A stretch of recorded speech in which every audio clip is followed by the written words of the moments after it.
Hey,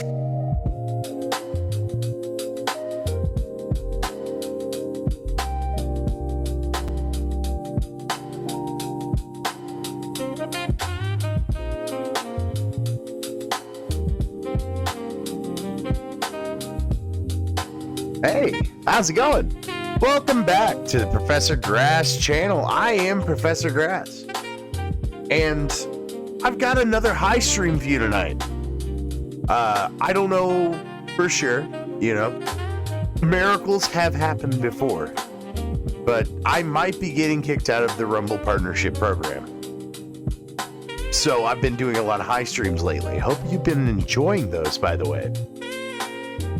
This one, though, is a special one because it's old enough to just be watched on YouTube and nobody cares. This is Metropolis from 1927. It's a lost film that somebody cobbled together, I guess.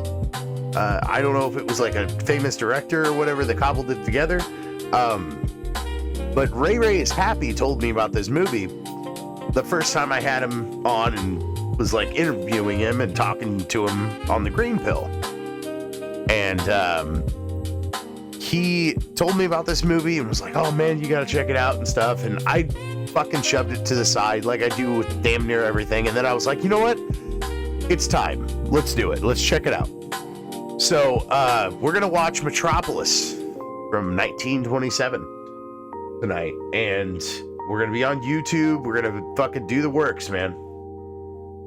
There are parts that are lost. Exactly, Spirit. Good to see you, by the way. Salute.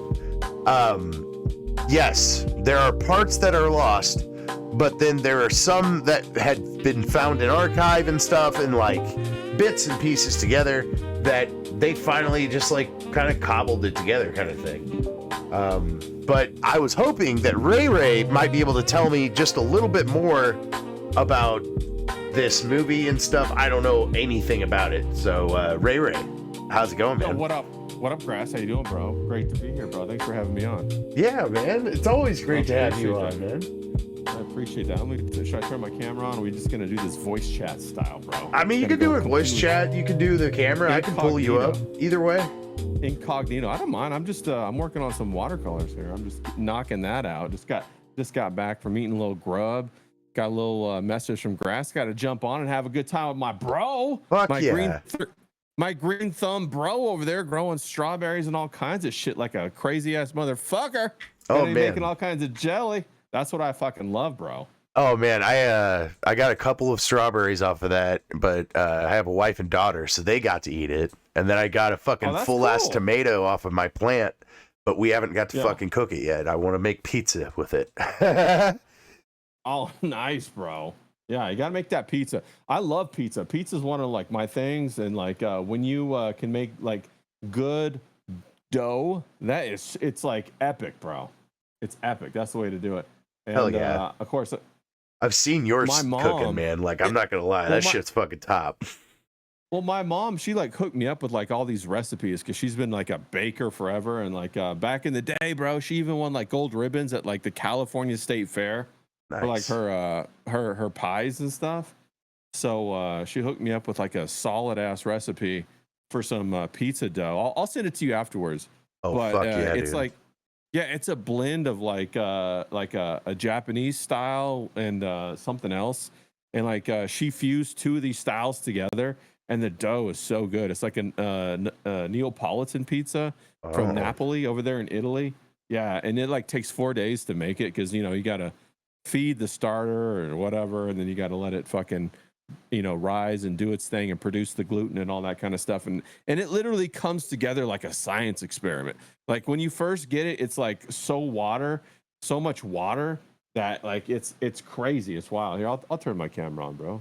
All right, yeah, either way, bro. I mean, you gotta let the people get a gander at what's going on. You know what I'm saying? Let me put myself down there in the corner. I got to give them a gander, bro.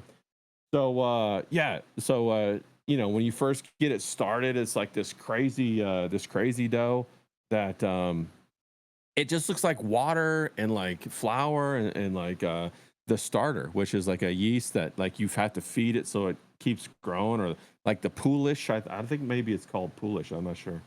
Oh, But okay. and then you like you turn it with these spatulas like once or twice a day, every day, and then like when you turn it very gently, and it comes together, and it like makes gluten, and it starts to bind to itself, and then it turns into the dough, and it's Oh, I bet you fascinating. that's fucking airy and shit. Like it's like fucking Yeah. aerated and everything. Oh god, that sounds amazing, Well, Ray it, Ray. it, it creates these monster bubbles like in the crust, because I love the crust that has these big bubbles, and it has like a crunch on the outside, but it's chewy on the inside.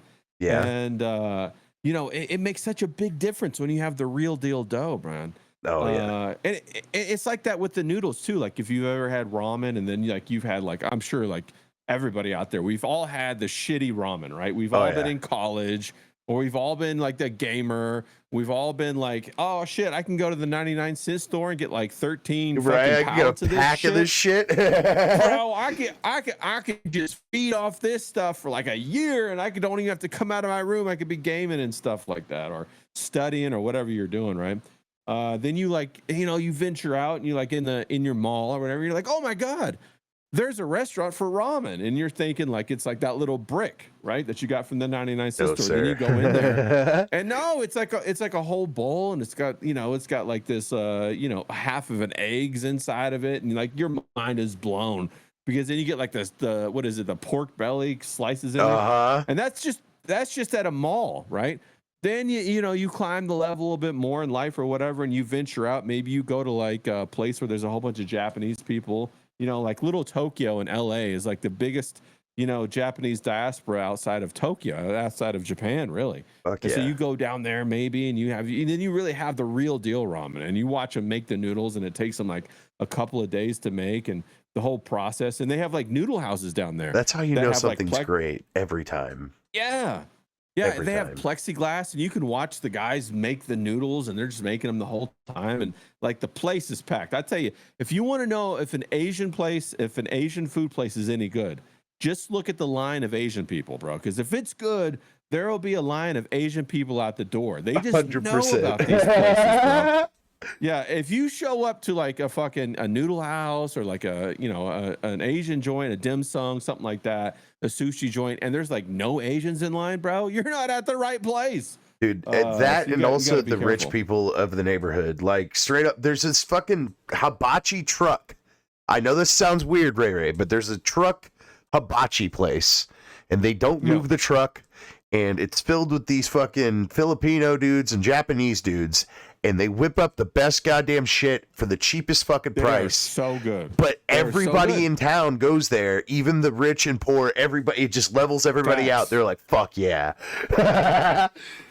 No, that's true. That's true. And it's like I was getting soy sauce, right, from this place in Japan, and they have like soy sauce that they age for like 5 years, Oh 10 my years, god. 25 years, 100 years, and the soy sauce flavor is so fantastic that the higher caliber soy sauces, you don't cook with them, bro. You like put them in a little dish, and you dip your food directly into it, and it adds like this whole like umami of flavor, this like whole fucking multifaceted, Yeah. orgasmic burst in your mouth, bro. How And you're the just like, how the fuck does that work with soy sauce? It never goes bad, or like.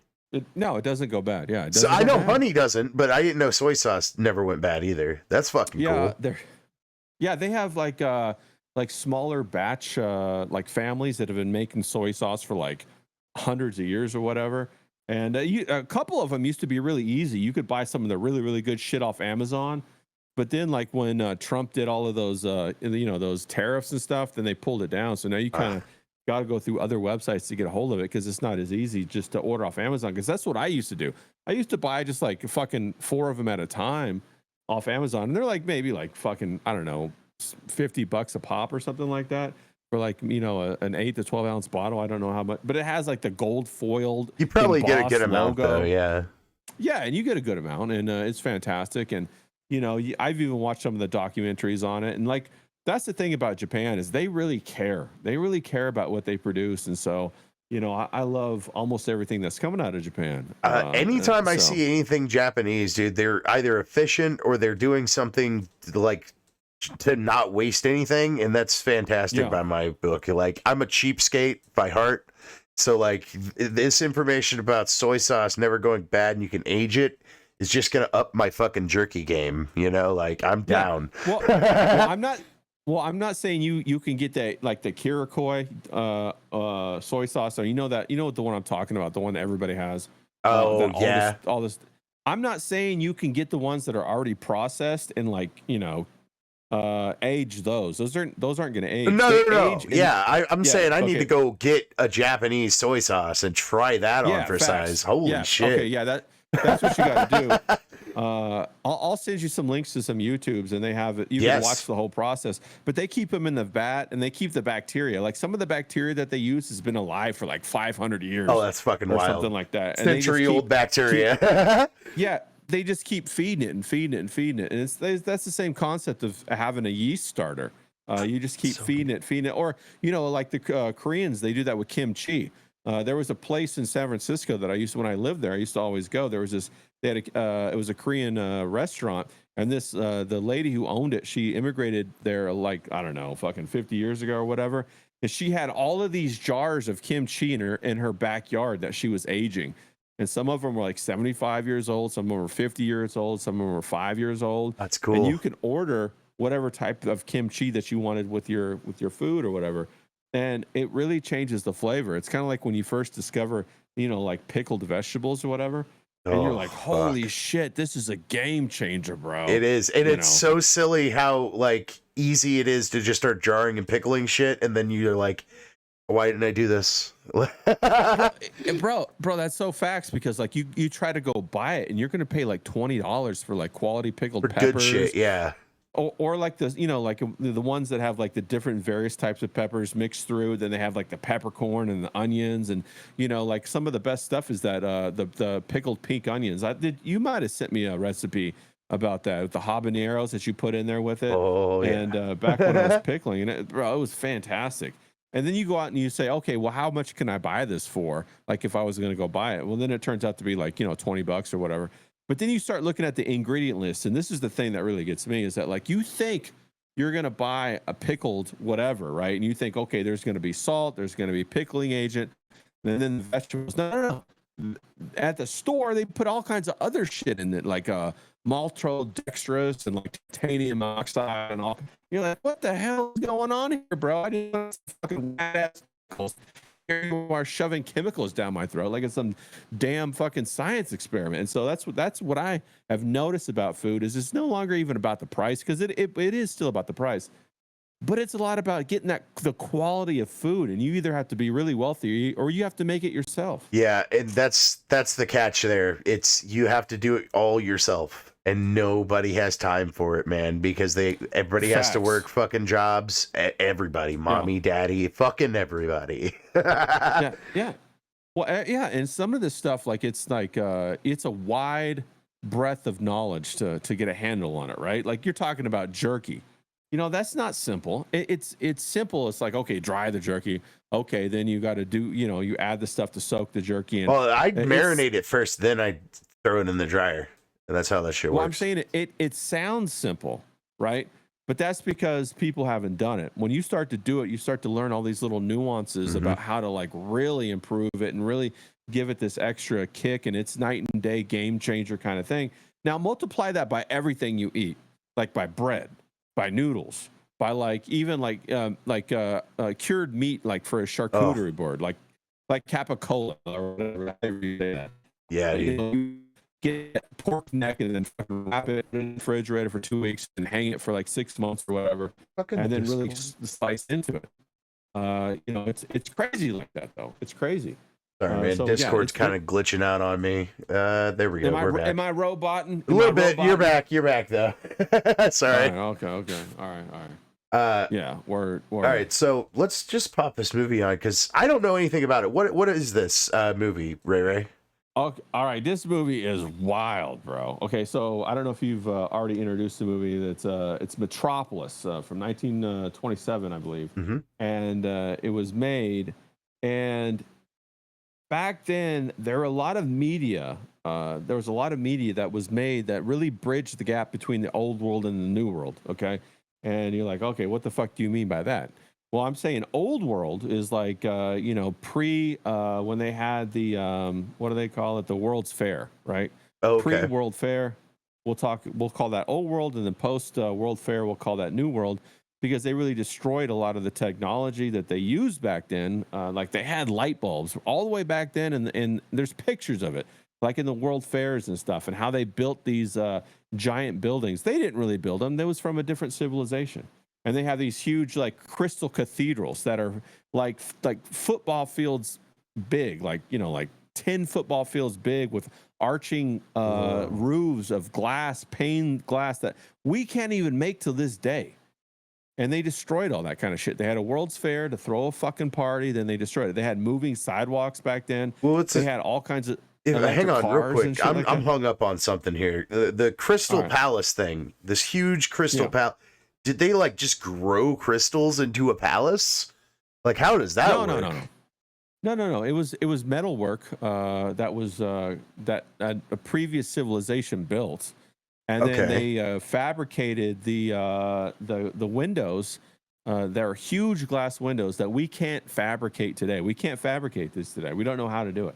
Oh, And they created these crystal palaces. The thing is that the window panes themselves span such a distance that we don't know how they made the glass strong enough in order not to collapse on itself, and then also how to produce them at scale to make a building that big. that's And fucking fascinating. What the fuck? There were crystal palaces throughout America, and also in England. There was a Whoa. number of them in England. And in fact, the soccer team that James roots for, South London James, our Yeah. boy, is Go called nuts. Crystal Palace, and it's named after a crystal palace that was there. I was getting ready to ask that actually. Yeah. Fucking, because I know that he talks about CP all the time, Crystal Palace all the time. And Yeah, facts, bro. Yeah, facts. And so that's what it's all about. It's about the crystal palaces, and that's the old world buildings and old world architecture. okay. And that's what. And somehow the way that I know you're probably familiar with the fact that we had a whole bunch of huge fires. Like we had huge fires in New York, we had huge fires in Chicago that fucking burnt the entire city down. Yeah. Then we had huge fires in San Francisco. Well, what they theorized is that they were basically Zeppelins that had direct energy weapons that burnt these things down on purpose to erase the old history of the former civilization. That's fucking nuts. Spirit said he knows a lot about this movie that we're getting ready to watch. Yeah. Shorter versions that exist. We have the 2-hour version. He said there's a 3-hour version that was made in the 2000s. Yeah, and if I mean, I'm down if Spirit wants to jump on and fucking yeah, wrap man. it out. Voice chat's open if you want, man. Yeah. Spirit's a great guy. He's but very knowledgeable. I don't know shit about this movie, to be honest. But you said fucking like a giant robot and maybe AI systems or something, and I was like, all right. Yeah. So I guess the basic premise of the movie is that there's like this Frankenstein guy who wants to create or put a brain from a woman into a robot or something like that. And I'm kind of being vague on purpose so that we can discover it as we go into the movie. And so then he successfully does it, and it creates a female AI robot kind of thing with but it's supposed to be the goddess basically. And it gets that's fucking crazy and incidental that I had listened to something. I think it was a Greek civilization. They were talking about automatons and how they fucking had these automatons and shit the gods made that would fucking open up the gates for the fucking gods, and they would be able to spin wheels for them and shit and all this other stuff all autonomously. They would all go back and stuff. So like they were thinking about all of this back in Greek times, which is kind of fascinating to me. I don't know if that has anything connection, because they said something about making golden female goddesses that knew all of the knowledge of men. Yeah, isn't that just AI? Right? That's straight up just AI. What the fuck? And all the secret societies, it's basically goddess worship. All the secret societies, whether you're talking about Masons or whoever, that's kind of the pinnacle of what they're all about. You just say that all And secret societies are just a bunch of simps? That's funny. well, it is that way, but they would not express it that way. They Oh, of would course say they that wouldn't. they're actually they worship Sophia, like the goddess of wisdom and all this kind of stuff, and it's an alchemical process that changes you as you progress up the tree of knowledge and all this kind of stuff, and it does. But the thing is that the big the big lie that perforates all of these is they want you to enter into this agreement, right? And the agreement is this: you give me your time for 10 years, 20 years, whatever, and at the end of that I'll give you the reward. And so when you do that, you enter into this contract, you give them all this time, and at the end of the 10 years, you're changed, or 20 years, you're changed. Your idea of what life is changed, because that's what an alchemical process is. It changes who you are through the practices of behavior that you routinely conduct, and it changes who you are. That's why they say you become like the 5 people that you hang out with. It's because their influences affect your mentality and your psychology. And so when you get introduced to this stuff, you start climbing these different ladders of initiation and indoctrination and enlightenment. You change how you see the world. And then when you get to the end, the prize that they end up giving you isn't something that you thought you would receive, and quite often you're not even the same person anymore. And a lot of times it's like one of them deals with the devil, where like in Tombstone, when what's his name says that the devil's gonna I'd crawfish that devil, and I forget the name who says that, but it's the Wily Bill, I think it is. Okay. But you get tricked, and what you receive is not what you thought you would receive when you put all that time and effort in. Sounds like you need to watch who you're fucking making contracts with. Well, there's only one group of people that want you to make a contract. And that's not God. That's not God. God doesn't make you sign a contract. That's he gives true. you your gifts up front, right? Yeah. And it's only the other people who want you to sign a contract. That's fucking incredibly insightful, sir. Yeah. Dude, I just want to tell you before we fucking actually hit play on this.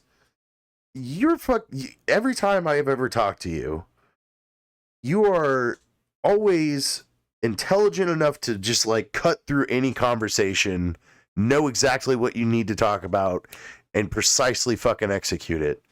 I appreciate that. That's fucking awesome. No, thank you, bro. I appreciate that. Yeah, I just try to, I think what has happened to me is I've watched so many YouTube videos that I don't want to waste people's time. I don't know about you, but how many videos do you get on, and like within the first, like, I don't know, 2 minutes that you're like, okay, this is bullshit, I'm not going to watch this anymore. Yep. Like I was talking to somebody today, like we've had the unique experience right now in our society to have all of these conversations or experienced conversations, like through YouTube, podcasts, all this stuff, where 30 years ago you'd have to be 80 to have this many conversations in your life. But holy now shit, yeah.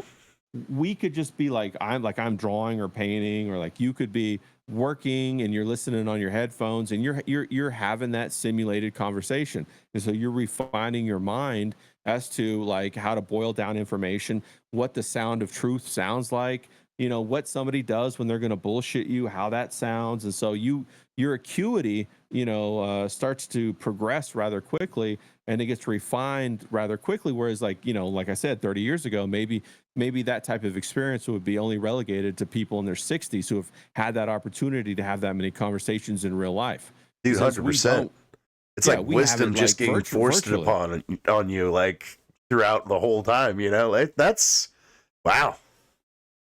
Well, as long as you hang out in the right circles, though. See, you could fill your head with bullshit and then go into a spirally fucking fit of fucking doom scrolling, but like, or you could just fill it with knowledge and wisdom and shit, which is good things. No, that's true. You're 100% right. And I think like, our type of generation is very fortunate because we were right at the tail end of like when the technology started to really hit. So we kind of, going through school, I still had those teachers who were like, yo, motherfucker, you're never going to always have a calculator on you. You need to learn how to long divide. I actually heard that too. Yeah. You need to learn how to like fucking do derivatives for real. You need to learn how to do this stuff and what this means. You think you're always going to have a fucking scientific calculator on you? I do, though. So we learn that we learn the mechanism of reason, so that when we receive all the information, we have some way to process it and then actually apply it. Yeah. Think for example, if you never learned any of that stuff, and multiply it out like fractally, not just to mathematics, but to everything you encounter. Yeah. Think if you just like your stream of consciousness was just like whatever was put in front of you, and you had no way to control it. It's basically like ADHD. You couldn't control anything. There's a few people would be a like that in nightmare. society, though, dude. Like, it's very sad. Like, you could tell that they were like an iPad baby, and they kind of grew up a little bit. Like, it's Well, getting you're bad. definitely seeing you're seeing it more and more, and as the younger generation grows up, and you really see it in one group in particular, and they're they refer it to them as when they chimp out, bro, and they lose everything, they lose all of their control, and they just go fucking bananas, and Full on ferals. If you didn't give them the right Kool-Aid pineapples, you're in But trouble. they took buddy. that kid's switch away, man. He flipped the Yeah. fuck out. I wanted the grape drink. I didn't want the fruit punch, bro. What do you think I am? You know what I'm How saying? is this? Yeah. My dad used to drink fruit punch, and he hadn't been around in a while, so I hate you. Yeah, Yeah, exactly. facts, Fucking, I hate fruit punch and menthols. Goddamn. Yeah, exactly. I hate size 13 shoes. I'll Facts, share bro. the screen so you can see it. Tell me if you can hear it. I should have done this earlier. All that survived the original movie of Metropolis are incomplete original negative and copies of shortened, re-edited release prints. Quarter of the film has been considered lost. Yeah, they lost that shit. Present version, which combines all of the surviving elements, attempts to recreate the film as it is shown as its at its premiere. Jesus. Nope, not reading that. Yeah, basically they tried really hard to put it back together. A lot of these films, when you said the lost films, I was like, what are you talking about? And then I went and I looked, and I was like, oh yeah, it's basically the film that was made on, what was it? The film that was like nitrate or something like that, if you expose it to oxygen, it like lit on fire or something like that. Like, yeah, it was the flammable shit. as fuck ones. Yeah. And so that's what they're talking about. But at the same time, too, you have to consider this, right? Where was the place that was producing the media before it was Hollywood? Do you know where that was? Oh, I have no clue. That's a good question. Oh, well, the answer is in Germany. Germany was actually the epitome of movies throughout the 10s and 20s and even into the 30s. And a lot of the people who started Hollywood ran from Germany and then migrated to Hollywood to create it. And back then, when Hollywood was starting to get going, they would have to get permission from different places. I can hear it now. Yeah, it was very quiet there for a second. From different places in Germany. So, Ray was saying in the chat, he said something like 90% of films from the late 30s are lost. So Germany made a shit ton of movies? Yeah, not me. You said Ray said that. Who said that? I think you're talking about. Oh, I'm sorry. That? Yeah, I was looking at you whenever I said that. That was on me. Yeah, and in Spirit, if you want to jump on, bro, come on, bro. It'll be a fun chat. You said not tonight. Oh, okay. No worries. For some reason, I got this you, dog. video fucked up too. At the strip club. I know how it is, bro. I know how it is. Late night. Yeah.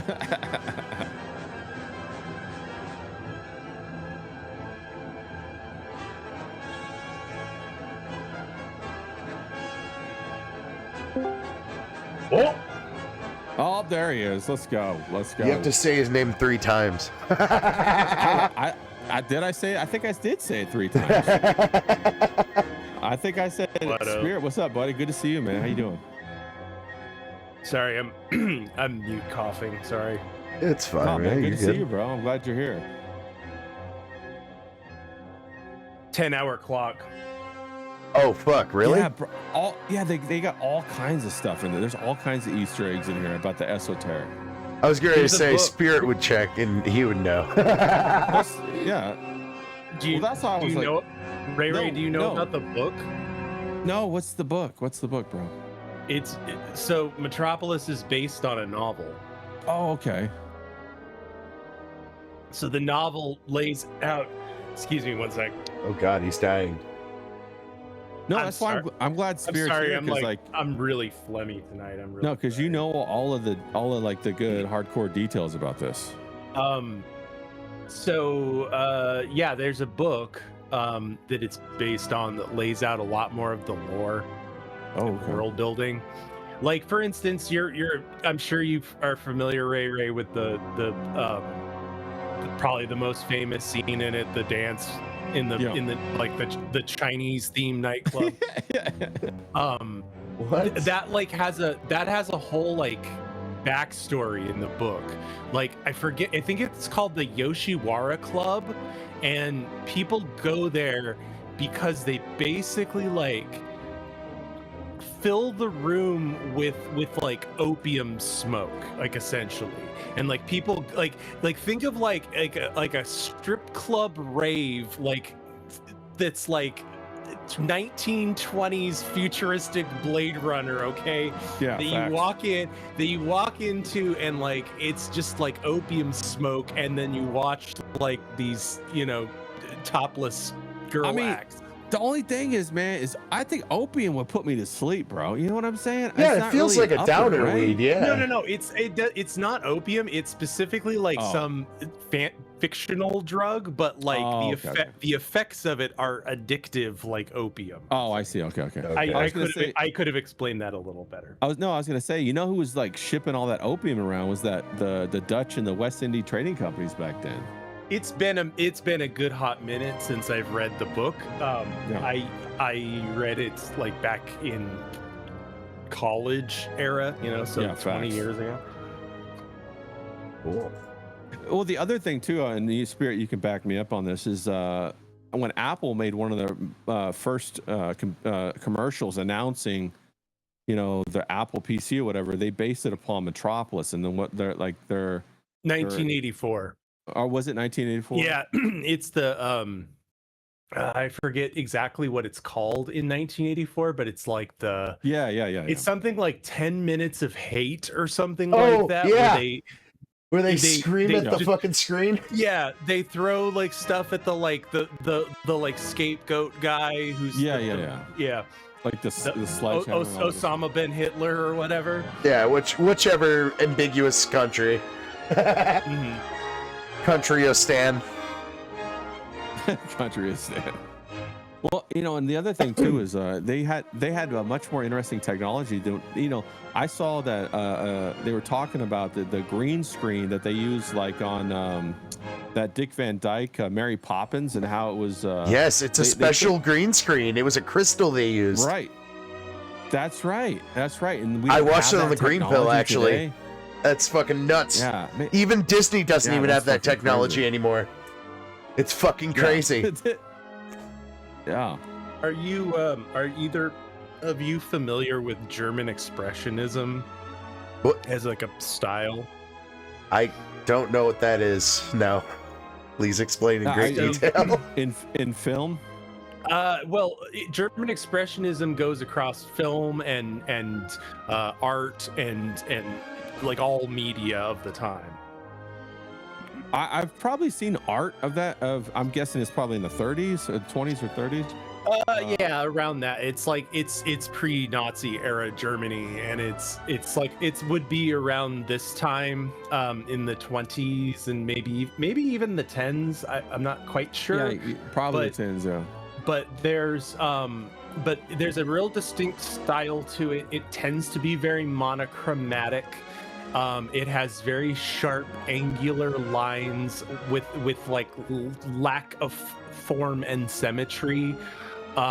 So consequently, it has had a big, profound impact on horror, particularly like the look of like how we perceive horror films in the modern era is largely based upon German Expressionism, like Nosferatu and shit. You got it. Nosferatu yeah. is a great example of German expressionism. So Grass, since you brought it up, the shot where like the Count Orlok is going up the stairs and you only see his shadow. Like that is pure German expressionism. Oh, okay. Yeah. See, I didn't go to school for any of this. I just watched a lot of movies and stuff.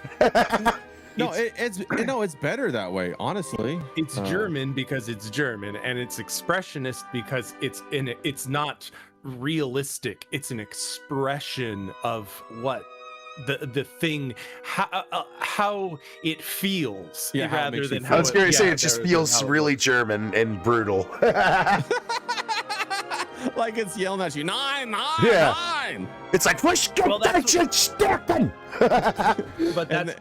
that's also why the Nazis didn't like some of that stuff because of that, because I don't know if all German expressionism, how the Nazis felt about that, but they favored more realistic style because like avant-garde art is you see it now, right? Like maybe they weren't so wrong, just saying. Well, also in the 30s, I'm sure that they came out that the CIA basically kind of injected modern art as a way to try to destroy, the standards of Russian, art and standards and all that, and their society and all that kind of stuff. There's really good sorry, finish. No, that's basically what I was going to say. There's a really good channel called The War on Beauty. Yes. And she talks a lot about this as a concept, and I agree that this is a thing, that modern art is an attack on beauty. Instead of making beautiful things, it's like a, what is it called, like an inversion, post right? God damn it, what's the term? The fucking postmodern. It's like a postmodern deconstruction of deconstruction. Of, like an of inversion. Beautiful things. Yeah, exactly. Well, that's funny because the same things same things happening in fashion, especially right now. And it's actually it was the introduction of when not Steve McQueen, but the other McQueen, Alexander McQueen, started to come on.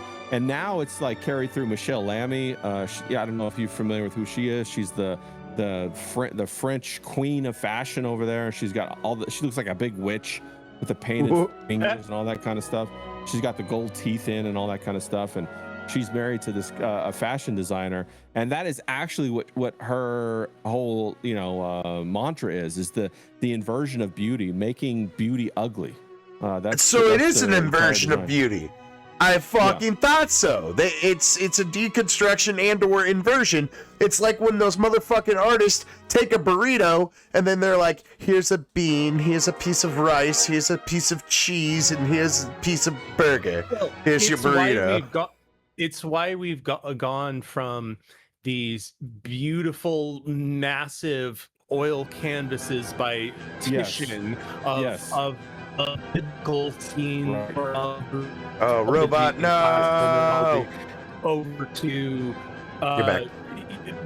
A crucifix in a jar of piss. 100%, and that's the same reason why we've gone like in fashion. Fashion's another. And music as well, but Michelle Lamy, she's married to Rick Owens, and he's a huge fashion guy, and they're deconstructing beauty, and they're like, I don't know if you guys saw at the Met Gala recently, the last one, they had that girl come there that's in a quadriplegic, and she was black, and she wait, hang on, did you say she's a quadriplegic and she's black, or she's an aquaplegic? Well, yeah, man, that's their crippled black trans lady Jesus. Exactly. She has the most ailments. She is the most victim. Exactly. Right. If they're like half Palestinian too. Bro, they mix it all in there. Yeah. Oh yeah. real quick. So, what we're seeing right now? These are the workers who keep the machines under the city running. So the main character, he is part of like the upper like wealthier class who live above ground, and they largely don't know about that their society runs on these machines underground that are worked by these guys, and like obviously like they're fucking there's no safety. What it's fucking China, you know. Yeah, they die. Yeah. And it's a lot like Snowpiercer. And the I was point of gonna this say is like to say that- Snowpiercer, but the spirit was just like, it's China. It's just fucking China. You gotta say like and Trump. they're and Yeah, right now China. they're feeding China. the workers to the machine, Right, and exactly. the machine is Moloch. The machine is the Moloch because they're sacrificing all of the workers to the machine. Question though, was it also all the quote brothers of that one guy earlier? Brothers? Yeah, that one chick's like, this is all your brothers, and then like they was I don't all think those so. kids. Are those No, the kids because I grown think up? Those were I think those are the higher caste people that are above ground. Oh, okay. Well, I figured that they just sent the kids off to be slaves. No, Maria, the girl, was showing. I can't remember the main character's name. It's something very, very German. I couldn't pronounce it. I think it's like I think it's Bratwurst. I think his name is Bratwurst. Something close to that, yeah, or Hamburg.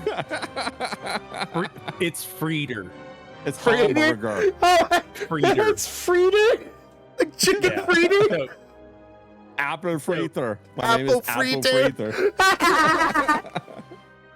so that's Frieder, and the The guy girl that looks is like Maria. Taco, right? Yeah, he does. I know those pants are killing me, bro. That totally Yeah, looks like he's Taco, though, right? Like- That's He about ready to ride a horse or something. that's super obscure grass. That's hilarious. You get it, though. You understand. You immediately heard putting it on the Ritz in the back of your head. If you want to go to fashion, Bro, on the Ritz. that's a fire. He's running into his taco car. Yeah. To Yep. the Tower of To the- Babel. To the Tower But, of Babel.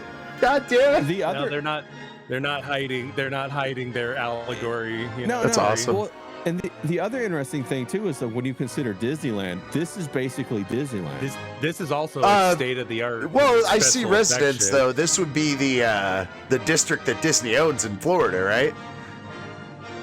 See, Well, people live in these skyscrapers Yeah. above the city.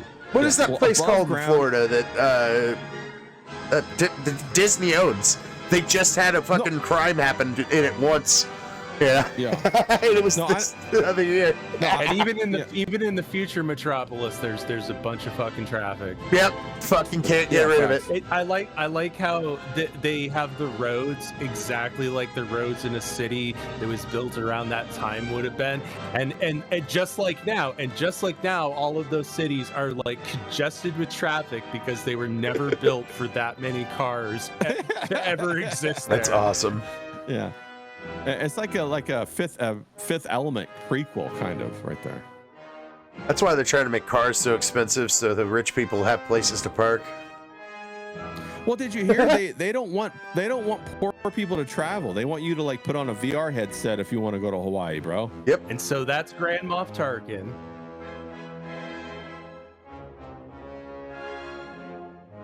But like I know it like has no words or speech or whatever, but this show has so much aura to it, bro. Oh. It's like fucking Dude. it's mogging all the other movies, bro. This is pretty sick. I'm not gonna lie, dude. I mean, I'm not even kidding. When you see him, right? Like that's where they copped the Grand Moff Tarkin look from. 100%. Yeah, they copped the C-3PO look from the robot Maria. You could even argue Okay. Castlevania. I keep getting Desi Arnaz every time I see that guy. This is oftentimes when you take film classes, this will be part of the discussion because it's such a integral film. Yeah. No, it is. This is like a big time film, bro. Like if you like did top 100 films of the last 100 years, I guarantee this would be on the list. I might have to rewatch this later and try to find that To pay 3-hour attention. cut. Well, no, just to find the 3-hour cut, you know, like. Well, I heard the 3-hour cut has boobs in it, so yeah. Well, yeah, I need it then. I'm kidding. Maria kidding. tits. I'm teasing it. I don't think it has boobs. It's got the 3-titty lady with the robot titties. You already see her boobs already in the movie. Oh, Yeah, well, yeah, fucking yeah. Ray giving out half the fucking movie. Well, no. Well, plus there's a ton of allusions to this movie in pop culture. Like Zendaya dressed as the Metropolis robot What the on the fuck? red carpet. She was all in gold, and she looked exactly like the character. What the hell's a Zendaya? She was that lead character, the female lead in Dune, and they're trying to like make her like Didn't watch that. and everything else. Bro, you didn't watch Dune, bro? That was a good movie, dog. No, I didn't watch it. Is it good? Yeah, it's a good movie, bro. All right, I'll check I it know out. it's not I as good. just- It's not as good as the books, and it's not as good as like the 1984 or the 80s ones are way crazier. I'll just watch the but, 80s ones then. Yeah, No, dude. no, don't. No, watch the So good ones. hot. Because I haven't watched any Yeah, of 'cause it. Well, there's 2 of them that are out already, and the third one's supposed to be dropping September, and it's a trilogy. So I think Okay. September, or October. I don't remember. Yeah. No, it's really good though. I liked it. I've heard good things about Dune, but like I just didn't watch it. I haven't had time to watch movies. I'm glad I'm getting kicked out of the partnership program now, so I can fucking watch more movies. Yeah, I was gonna say, what are you doing? Like, what do you have, a family or something? Jeez. Yeah, fucking dicks. Yeah. Yeah. Sorry about I that. paid Yeah, for I my heard they, weed. like, God damn it. Yeah. Also, in the future, you have to keep like a lot of things in your pockets, like a lot of things. You see, this is why technocracy didn't work back then. Is because their pockets weren't big enough. That's right. They had those little fake flap Like pockets on their suits. Technology has really increased the lifespan of pockets. Your pants. Except for the fucking right one where you put your phone all the time. Yeah, and also it got rid of I- pleats. Yo, Grass, that's actually a really good point that I kind of subconsciously think, but haven't really consciously thought until you now just brought it to my attention that, goddamn, why do they not tailor pants these days to with the idea that you're gonna have a phone in there? Yeah. They tailor them the way that they've always been tailored, since 1902. And Well, then you have to cram your phone and your fucking keys with the fucking fob on it. Yeah. Then your beeper's Well, going I mean- off and your fucking flashlight's on your phone. You don't know how the fuck it's on. Well, they Oh, do man. for women. They have yoga pants and stuff now that have a special phone pocket. Oh, that makes sense. Women Yeah. get all the fun stuff. Yeah, it's like, what the hell, man? We don't say that. My wife bitches all the time about fake pockets. She's Oh, like, really? She's like, Yes. dude, this isn't even a fucking pocket. What the hell? And then she had one. She stuck her finger in, and the pockets were literally up to her fucking knuckle. She's like, what is Oh, this? that's cool. I Yeah. can't fit fucking nothing in there. I've gone shopping with a few girlfriends that find something with real pockets, and they're so excited. I'm like, bro, pockets are on everything. Look at I all don't- these little bad paintings. I'm like, dude, and I have Yeah, like 6 that's pockets fine. sometimes. I don't. You can see, hey, look, go back. Like that's that last building that they showed. Yeah, Blade Runner, man. Yeah. The police station is absolutely modeled after that. Oh, 100%, okay. yeah. And it makes me wonder, were these like old world buildings that existed at some time, or did they? Oh, it's just Art Deco. Well, there was, I can't remember what the guy's name was. He was like, he's in his 90s. He did a whole bunch of modern city designs and for the elites back when he in the 60s and 70s, and he did a ton of them. And he did the ones that are like concentric rings or whatever, where the inner core is like where you have your food and your gardens and stuff, and then as it goes out, your work is on the outer ring. Oh, and he designed it like that. I'll see if I can find him. that kind of sounds like the wall or whatever that they wanted to do in Saudi Arabia or Iran or whatever. Yeah, but that fucking collapsed, didn't it? I don't know. I didn't. Did we hit it with bombs or something? No. When Dubai got hit with those cruise missile drones or whatever, then everybody fled, and then like the same kind of idea for the line and the financing for the line was so massive, bro, that they like, I don't know if they paused it or not, but I think it stopped. Oh, okay. But the line had multiple projects associated with it, and it wasn't just the line. They also had like the huge marina where people could dock their yachts and stuff. Oh, and I don't know about you, Grass, but I hate it when I can't dock my yacht right next to the restaurant. You know what I'm saying? I mean, think about it, dude. Rich people need things. Well, they had a ski resort on a mountain that was in the middle of the desert that they were gonna like make snow on and stuff like that. What, you like make artificial snow for your mountain? Right? Yeah. Bunch of dicks. Yeah. That's rich people stuff, though, man. I guess whatever. As long as they're just skiing and doing cocaine and not having sex with children, you know, like as long as they're doing that. No, all three of those things go together. You can't have one without the other. The cocaine and skiing? Yeah, you can't have that without the youths. I mean, you can. Joe Pesci said. It's always. I don't want a bunch of loud, sticky kids while I'm doing my cocaine and skiing. That sounds terrible. I want a shotgun and maybe an assault rifle. That's it. I'm good. I want to skate down the mountain on coke and shoot in the air. It's gonna be fun. Oh, you are Arab. It's fun. Or maybe Mexican. No, dude. Seriously, like, just every now and again, just go outside, start shooting rounds, go back inside. It's good time. Well, it's funny you say that because you know, during the 4th of July when they have fireworks where I live, there are a lot of Mexicans and they do go out and they start shooting in the air. Yeah, like, literally, they start shooting their guns in the air. Yeah, I used to live in a Mexican neighborhood. That's totally what happens. My buddy was like, he wasn't half, but he was like a quarter Mexican. I don't even know how that works, but he said that. I think it's only when the Mexican dick goes a quarter of the way, not all the way. Not to the base, you know.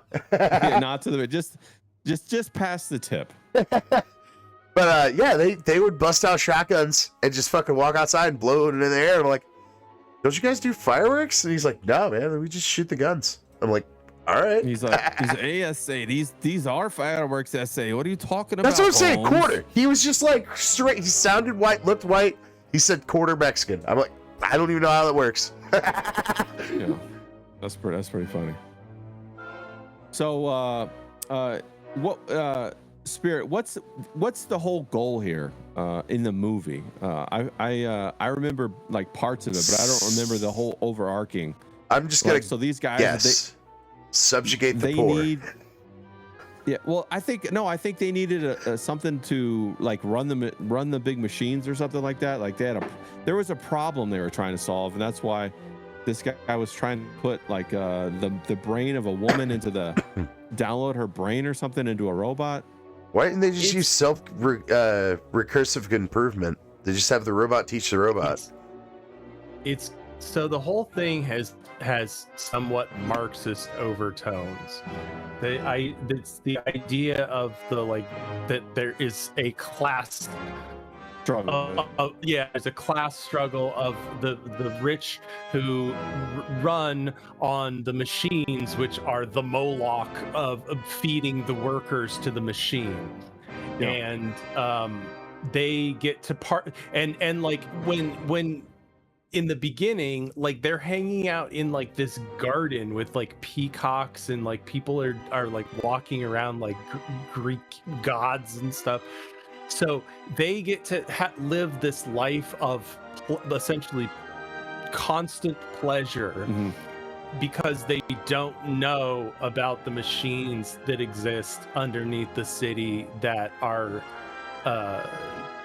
basically. Right, and that like the workers sacrifice their bodies to...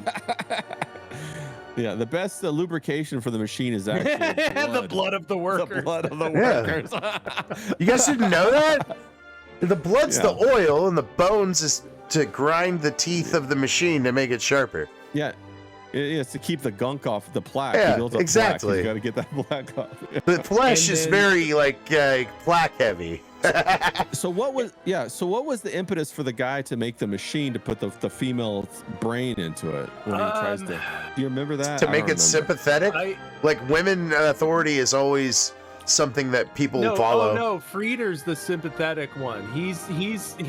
Frieder's a total faggot, and he's like, no, think about the poor workers, and he's trying to convince his father, who is the king of Metropolis, Grand Moff Tarkin, the guy behind the curtain. Grand Moff of Metropolis. Yeah.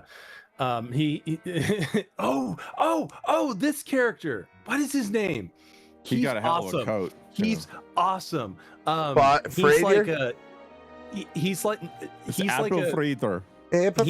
Blade Runner. He's like a Blade Runner bounty hunter that he sends to go after Frieder. Yeah. But and Yosafat is the like he's like the second guy to like the father, right? And like they've known him his whole life, sort of thing. Now, is there a connection with like the Yosafat of the Bible, the King Jehoshaphat? I think they're just all very German names, but there are a lot of allegory, not so well hidden. Yeah, I saw the guy earlier do the hidden hand, the whole hidden hand in his outfit. So this guy is like he has him follow Frieder around, and he's just this fucking lurch creep. Yeah, and also there's that in movies or on video, whenever you take the elevator, whether it's up and down, that means you're going to hell. But whenever you take the stairs, that means you're going to heaven. Oh. Wow, Yeah, what the fuck? Why does that always happen? That's fucking nuts. It's like the Jacob's ladder to heaven. And you can't take the elevator to heaven, even if it goes up or down. You just blew my fucking mind, dude. Accessible. That's hilarious. No, you just really gotta want it. Well, you get a resurrection body. Fuck your bones. Sorry, Crip. Yeah, right. And if you're really fat, you're just gonna have to...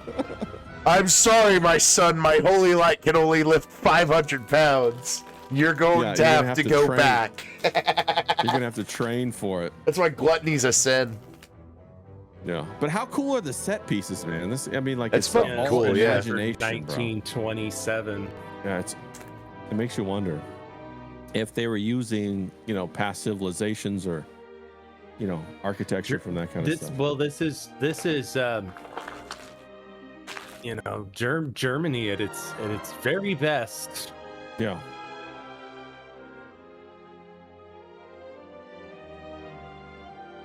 Oh, he's dead. Might as well throw him in.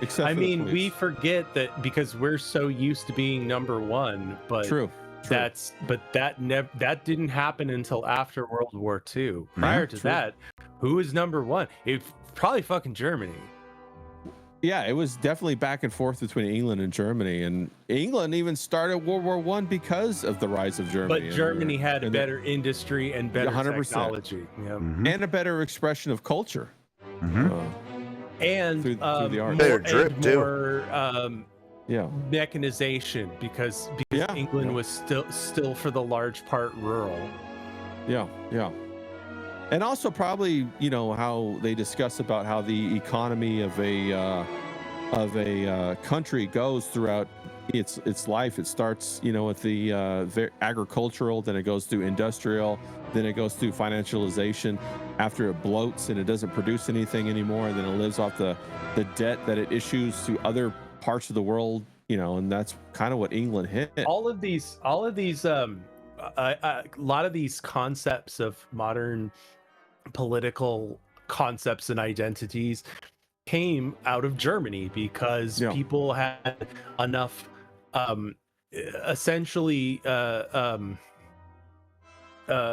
expendable wealth, if you want to call it that, to sit around and think about these things.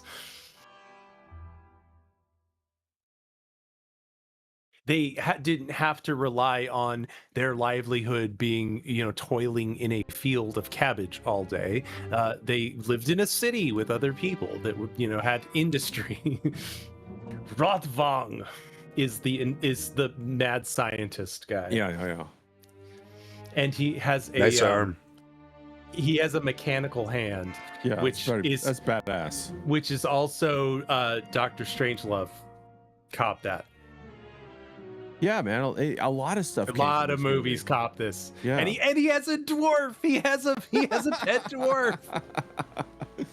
That's funny. So this is like the first time a dude had a robot hand in a movie? Rodvog totally also kind of looks like Rick. Yeah, he does. Oh, from Holy Rick shit. and Morty? Yeah. You're right. Yeah. With his frizzy ass hair. Totally does. I just now realized that. So these parts are lost scenes. So Hel is Frieder's mother, who's Joe Friederson, his father. So is his name Friederson? But anyway, that's his mom, or like the main guy's the king of Metropolis, that guy's wife, who died in. He has like an emotional moment before her.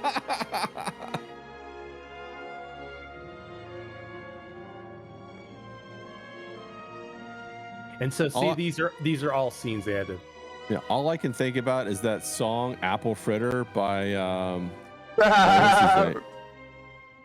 by Ryan. By Ryan Harkness. Yeah, that's all I can think about right now. Hope that dude's doing all right. Yeah, I hope he's doing okay. I reached out to him. I heard back from him. Like, I sent him a whole bunch of messages and heard back from him like a month or two ago. He said he's just taking time off. We're gonna. It's cool, Marty. We're gonna build a robot for you. Trust me. She's not dead. His mannerisms is also kind of like Doc Brown, which is also what very much so. Rick was based off of. Doc Brown. Well, They Rick totally was ripped based Doc off Brown. of Doc Brown because it was Doc and Marty was the show creator fucking thing. You're so right, Yeah. man. It's crazy, like when you finally find one of these root pieces of media and see how many other branches it inspired. I've seen this a million times, and every time I watch it, I still kind You of see something new. Yeah. Now, when I first saw this, I was like, holy shit, bro. Even like today, just this layout, just the scene, the Iron Chick underneath the pentagram with the fucking point pointing down to her. I'm like, wow. It's also one of the most prominent things that these AI tech company billionaires have been saying is that they're trying to summon the demon. That's been a recurring thing since the date with Musk whenever they first got together to get this AI thing started. Just saying. I don't know if you picked up on what is actually going on here, but Hel, his wife, who is dead, and he is weeping at her tomb. Rodvong is saying, but I can bring your dead wife back to life. I can I can make a robot of your I dead caught wife. that earlier. And then we seen the pentagram. He literally just tried to summon her body or to the body kind of deal. Well, and that's what the point pointing down means is the power is going to go down into the body.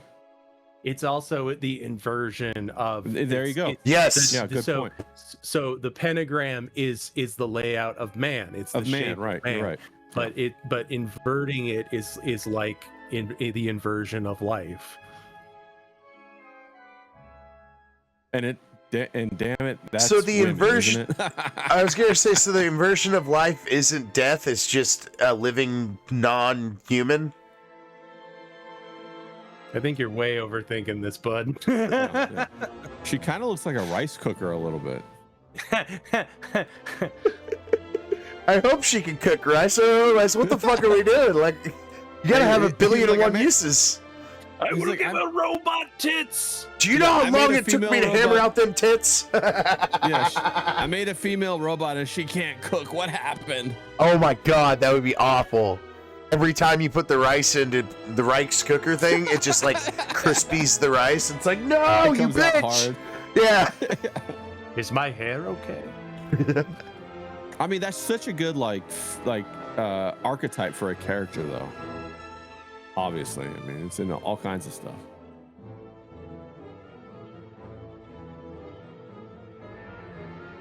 And I'm sure all of that means something right there, right? I mean, he's putting the hands at certain angles and all that kind of stuff. Well, I don't know what they're specifically doing, but it's some menial task.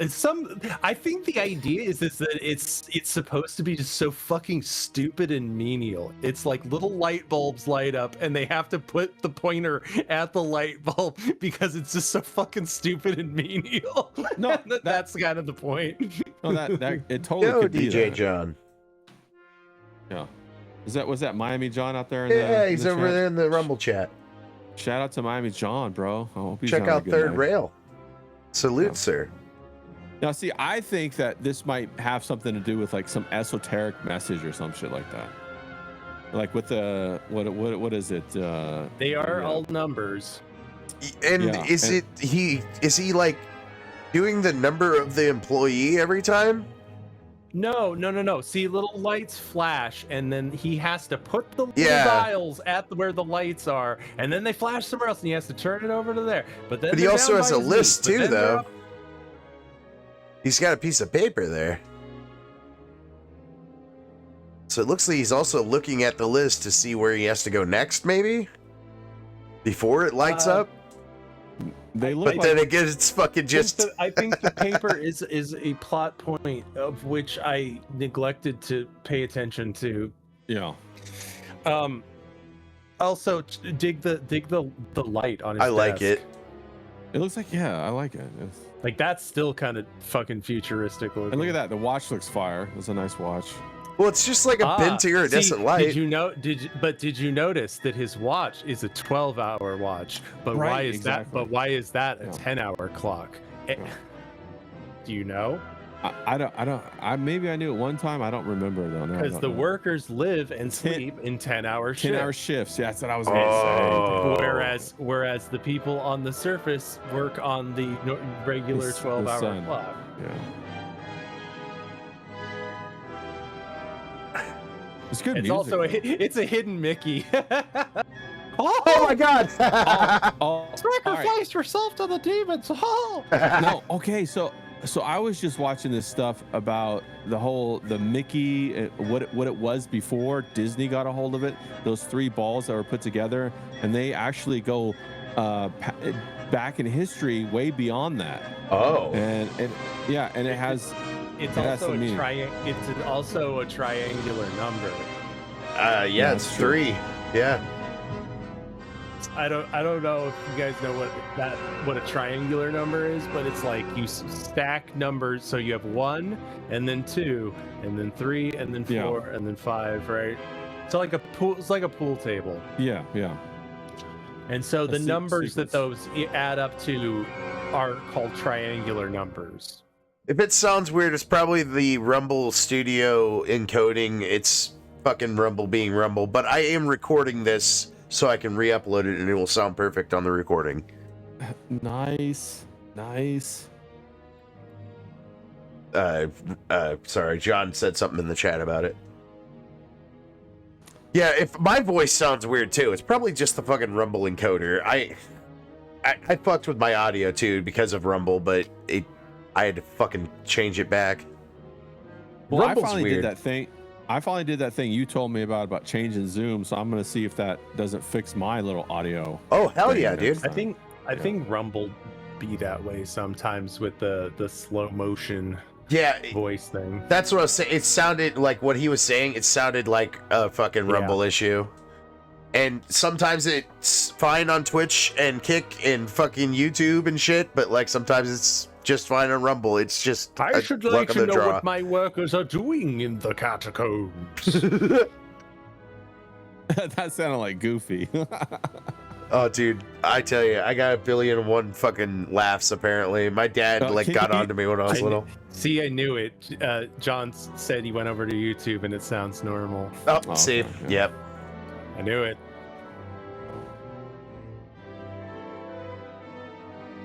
Well, damn, I sent some people the Rumble one. Well, I usually just throw the Rumble link out usually on high streams because usually I have to kill YouTube, but this is old enough I didn't have to. Oh, awesome. Bro, everybody needs a door in their floor like that, right? Mm-hmm. Plus, if I'm ever to get paid again, I need 75 don't mind people. my pile of sticks. Don't ask. Those are just white sticks. They're not bones. Don't worry about them. They're next to the river. Yes.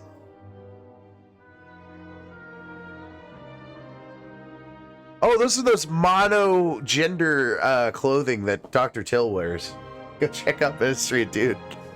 I made fun of him tonight and he shouted me out. Nice. You know, it reminds me of that. What was that movie with the Henry Zazoo in it, or the captain? You know what I'm talking about? No. It's like that guy who made what's that? I'll look it up.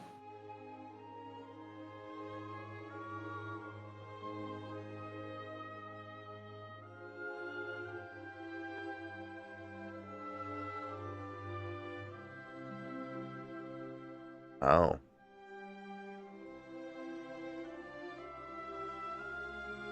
Also, there Is there are 10 crosses? So also there are allusions to the early Christians and the persecution of the Christians. Like that Christians would also meet in catacombs. Oh. Yeah. I imagine they did. Yeah. Fucking don't want to get killed. Oh, Life Aquatica. That's what I was thinking about. Oh. Is that another one we need to watch, man? What's good? Well, Steve Zissou. Well, they all have those outfits on. Oh, okay. Well, it's made by that one guy. What's his name? Wes Anderson. You know, and Yeah. there was another Wes Anderson movie that just came out, The Phoenician. That one looks very interesting. Okay. I don't know if you saw that one, Spirit, but No, I haven't. anything like named The Phoenician, I'm just like, what's this all about? I'm interested. Yeah, I'm interested in the name alone. Yeah, I'm like, what's going on? Like, I haven't seen it yet. I've seen the trailer. Have you ever seen my presentation on the alphabet? Yeah. Well, I don't know if I've seen it, but we talked about it last time, I think. Yeah. Whenever we did a green pill, you guys talked about it a little bit. Yeah, that was pretty interesting. Yeah, it all goes back to Phoenician, which then goes back to an earlier form of Hebrew, like a Proto-Semitic, which then goes back to like some kind of Egyptian hieroglyphics. What do you guys think about that Almond Hillman guy? He's a nutbag. Yeah, I would. Bro, that guy is something else, bro. Dude, I watched damn near all the coverage on Ministry of Dude about Eamon Hillman, and I just Did you go want to punch him so bad. His Danny, Danny Jones podcast. I watched all of those. No. He was on Danny Jones. Oh yeah. And well, he just had like a huge falling out with him or something, because he had Kurt Metzger on, and Kurt Metzger called Almond Hillman. It's almost like he's quack. it's almost like he's an emotional meth head who. He's a weird motherfucking guy, dude. Well, you know he flips on you. Just send the perversions. Fuck you. He's doing those drugs, bro, for sure. All the drugs. Too many, actually. All the drugs. All the snake venom drugs and shit. Yeah.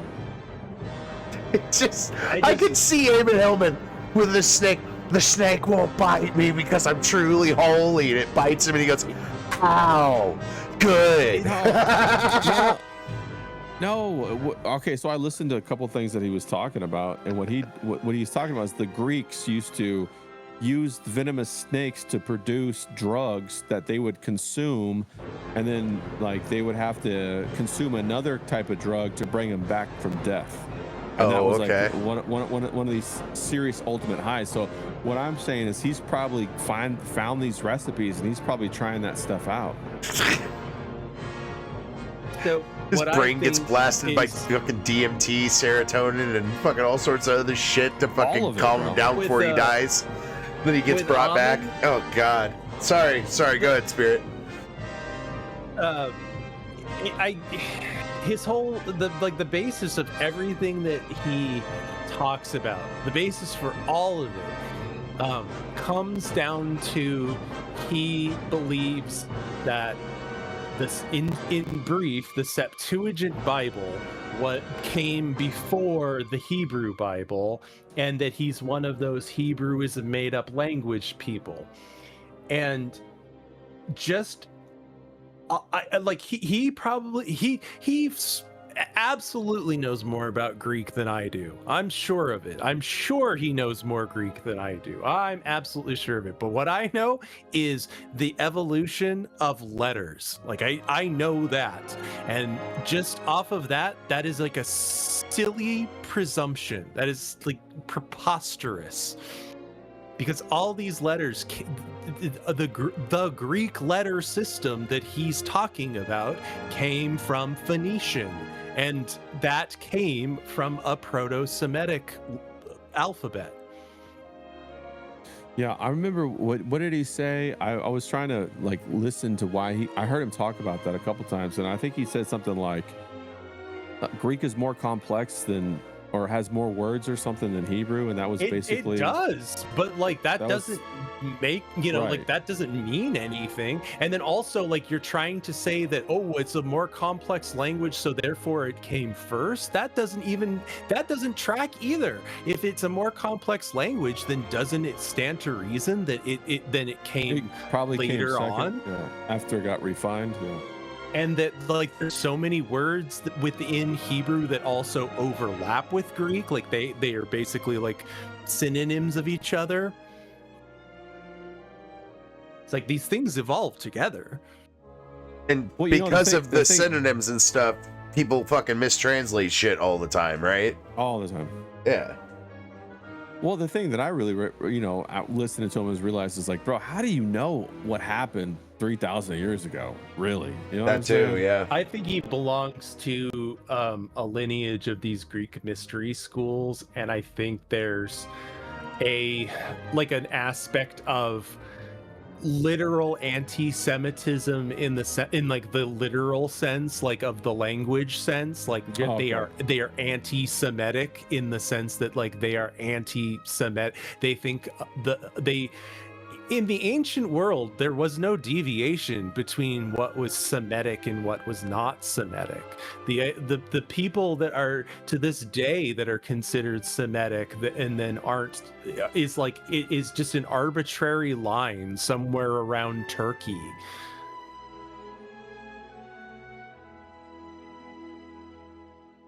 Oh, I don't know how any of that works, man. I live in America. I do know that. Yeah, only thing I remember is like I remember he said he was working in Israel and a demon came to visit him. Yeah, and that's came to visit him. Hey, what's up, bro? Like, I just stopped by. I was in the neighborhood. Yeah, and heard so you got like, them good drugs over here, homie. I was like, dude, that's heavy. And at the same time, I mean, like, how do we know what happened? You know what I'm saying? I mean, like, I have no idea. You know, like how many homeless people have told me they've talked to angels, and I'm like, bro, come on. Dude, he may have fucking talked to a demon. He may have got butt raped by it. I don't know. And then also, well, no, I think he got butt raped by a priest because I think he's an ex-Catholic, and I think that's a lot of his chip on his shoulder as well. Is that he's an ex-Catholic, and he probably got molested, and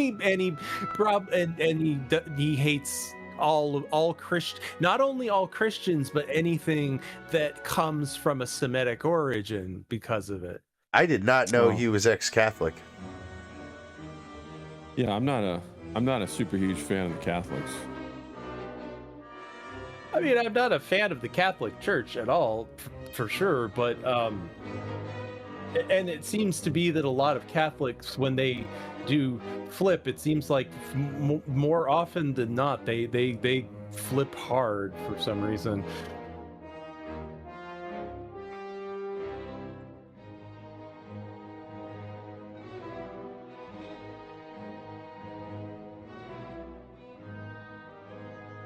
Was that a fish and a bull on the statues? Probably. Well, yeah, because the fish and the cup are Christian symbols. Or, bro, what it could be the Leviathan and the Behemoth. Oh, Did you finish watching my stream from last week? I watched most of it. I didn't get to finish all of it. Pisces. From the I did catch that part. You can make the fish in the cup. Yep. And so, what is the Vesica Pisces? It's the ratio of 265 to 153, 153 fish. Yep. That's what I'm talking about. They have this kind of number thing all throughout. That also, also, I'm like, sorry, man. Spirit. That also linked up with me though, because my dad is a fish. Well, he's a fish. No, he's a fish. He's a Biker for Christ or whatever. It's a Christian Motorcycles Association deal, and his chapter is the Fisher of Men, which Jesus told the fishers about that whole parable and stuff. And then when you told me about that specifically, that made it make a little bit more sense. Because the fish are the Gentiles. Yep. Because that's the prophecy is from Engedi to Engedi. I always have trouble with that saying that one. Doesn't matter. From shore to shore, there will be many kinds of fish, and the numbers for the gematria of that are 17 and 153, and 153 is the 17th triangular number. And the fish are the Gentiles because fish don't have the same laws in kosher slaughter. So the Jews are the land animals. The Jews are kept to the kosher commandments of slaughter, the 613 mitzvahs, and then the Gentiles, they are different in that, like, they get caught all together in the net. No, but they don't have to. But they are not subject to all of the commandments. No, DJ John, it's not Bikers for Christ. It's Christian Motorcycles Association, and they don't steal the fucking Bibles for churches. They steal them for prisons where they're needed. They should have called it Bikers for Christ. That's a lot shorter. Bikers for Christ is a different one, actually. Oh. Christian Motorcycles Association, CMA, was theirs. The fish comes up a lot in the New Testament, and then so Jesus would have spoke Aramaic, right? So fish in Aramaic is nun, and nun is a letter. It's the letter N. Why is it the letter N, Spirit? Because it's a nun. Okay. Because it's a little fish. Anticlimactic answer, but okay. But it has to do with inner transformation.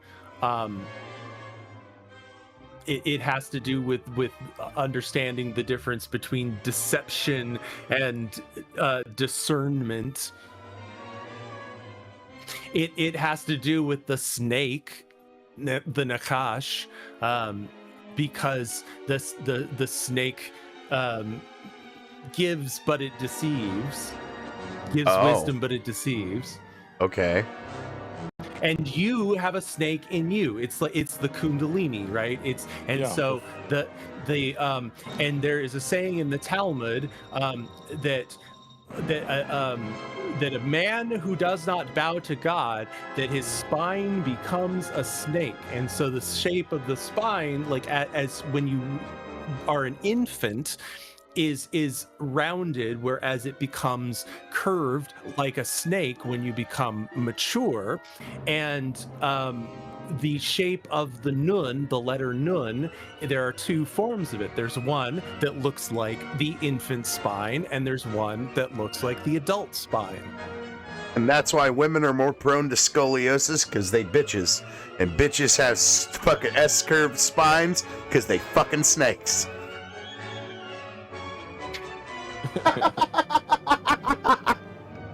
Bitches do be that way. Yeah, bitches do be like that.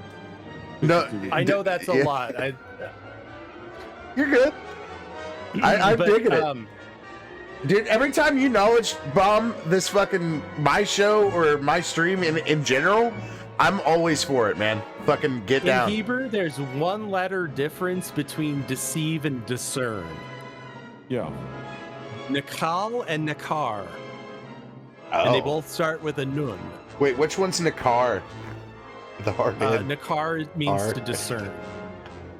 So you discern the type of people in your neighborhood. Sorry. No, That was the prelude. Well, you discern what is deception. You're able to. Oh, come on, Spirit. Come on. No, that's the idea. Come on. There is deceive. Nakar? Come on. Wait, we are on Rumble, right? And YouTube.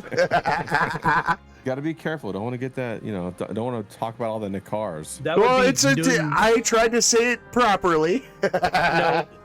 No, Grass. I think you're thinking of Nun Gimel Resh. That's exactly what he was thinking What? of. That, Oh, he's got shit. He's got that Gimel rash. Wait, Gimel? He's got that Gimel is a rash. G. I thought Gimel was a camel. It is a camel. Gimel is a gamel. So GML Gimel is also GML What's Resh? Gamel. What's the other part of it? What was the other What? part of that? You said camel? What's the second part? About the camel? What, the eye of the needle? No. Specifically, I said that God damn it, the discernment one, right? Discernment of deception, right? Yeah. Okay.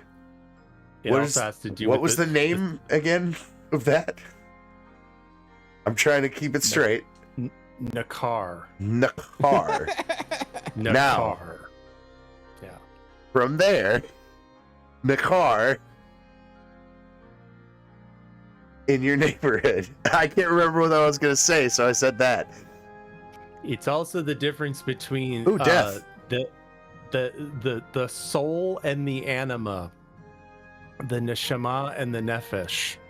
Okay. What's the nefesh? So a nefesh is the same, would be the same as anima. So plants and animals have a nefesh.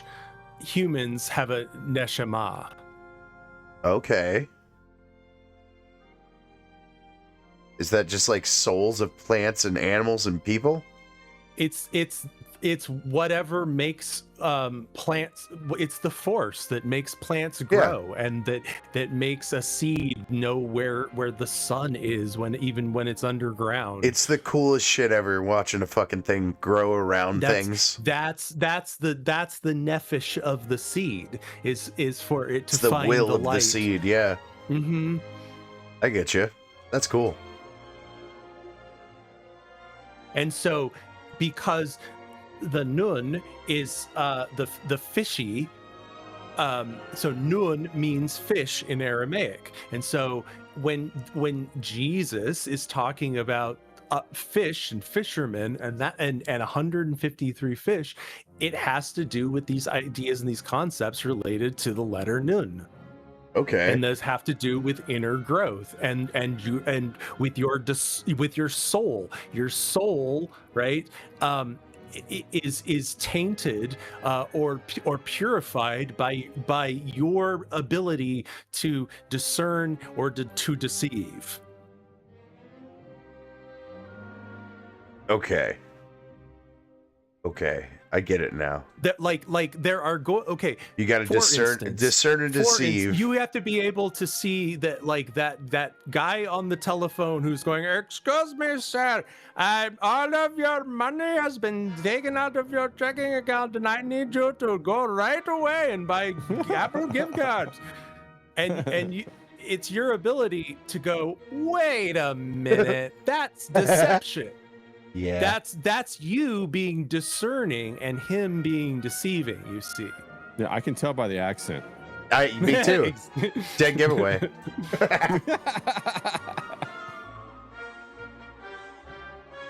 And that's why it's the snake. Jesus Christ. Come. It's time to give the machine man your face. I mean, I tried that pickup line a few times. It didn't work. I'm sorry, but that was brutal as fuck. He's just like, come on. I heard it. It was a silent film, you know, like, it's good. She's like, I am the table. Yeah. Like, bitch, what you bring? I am the table. Get the what fuck you bring away to from the me. table? I am the table. I don't need no man. Uh-oh. Yeah, pattern recognition, DJ John. Exactly. You see somebody fucking somebody over 3 times, maybe don't do business with them. 3 times, yeah. Well, it's being able to tame the snake. Like there's a ritual that Joseph Campbell talks about the woman in Burma who walks up to the temple and kisses the giant cobra on the mouth 3 times. And it has to do with taming the snake. You have the snake within you. The snake of the Garden of Eden is in you. And you have to be able to, the only way that you have wisdom, it comes from the snake, but it also is always trying to deceive Cost you. of wisdom. So you have to be able to discern, like, I have to, what did Jesus say? You have to be as peaceful as doves and wise as serpents. Yep. Yeah, just don't be sucking on that O fight.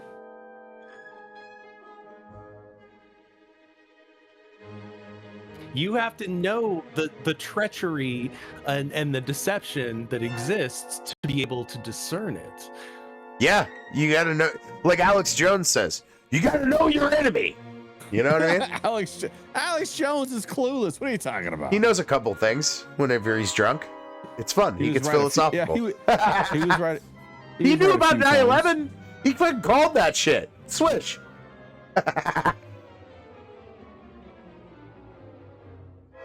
How come you think he backed Trump so long? Because he wanted to believe. You could tell, like, whatever he was doing, like talks and stuff on his show, he just wanted to believe. He knew it was all fucked. Whoever sponsors him. That's what I'm saying. Thank you. Who sponsors him? They're Oh, not I'm sponsoring sure him it's- enough. He got his shit took. It was all part of it. It's part of it, bro. I'm sure that he has connections with Russian mafia type shit, like at the high level. You're sure that he's in with Russian mafia? Yes, because they like to party. because all of these guys turned on him, and they all turn lockstep at the same time, like the same time. They all have the same opinions about particularly about Trump and particularly about what's going on with Iran. Who turned it on Alex Jones specifically? And how to handle it. Who turned on Alex Jones specifically? But it's all, but Grass, it's all theater. I get it, but I'm trying to. to know what you're talking about. Like who specifically in this I'm saying stuff? that the narratives that Jones has been pushing for the past couple years. Oh yeah, I haven't been listening to that guy since. It favors certain aspects of Russia. I haven't listened to him since 2023. It's not like he goes on and goes, Russia's great and we should be Russia. No, it looks like we should stay out of Iran and we don't need to do this and we should just stay out of all of this and let Russia and China just do their thing. It does sound like he's taking money when you put it like that, you know? But I don't know, man. If he's taking money, why'd he get his shit took?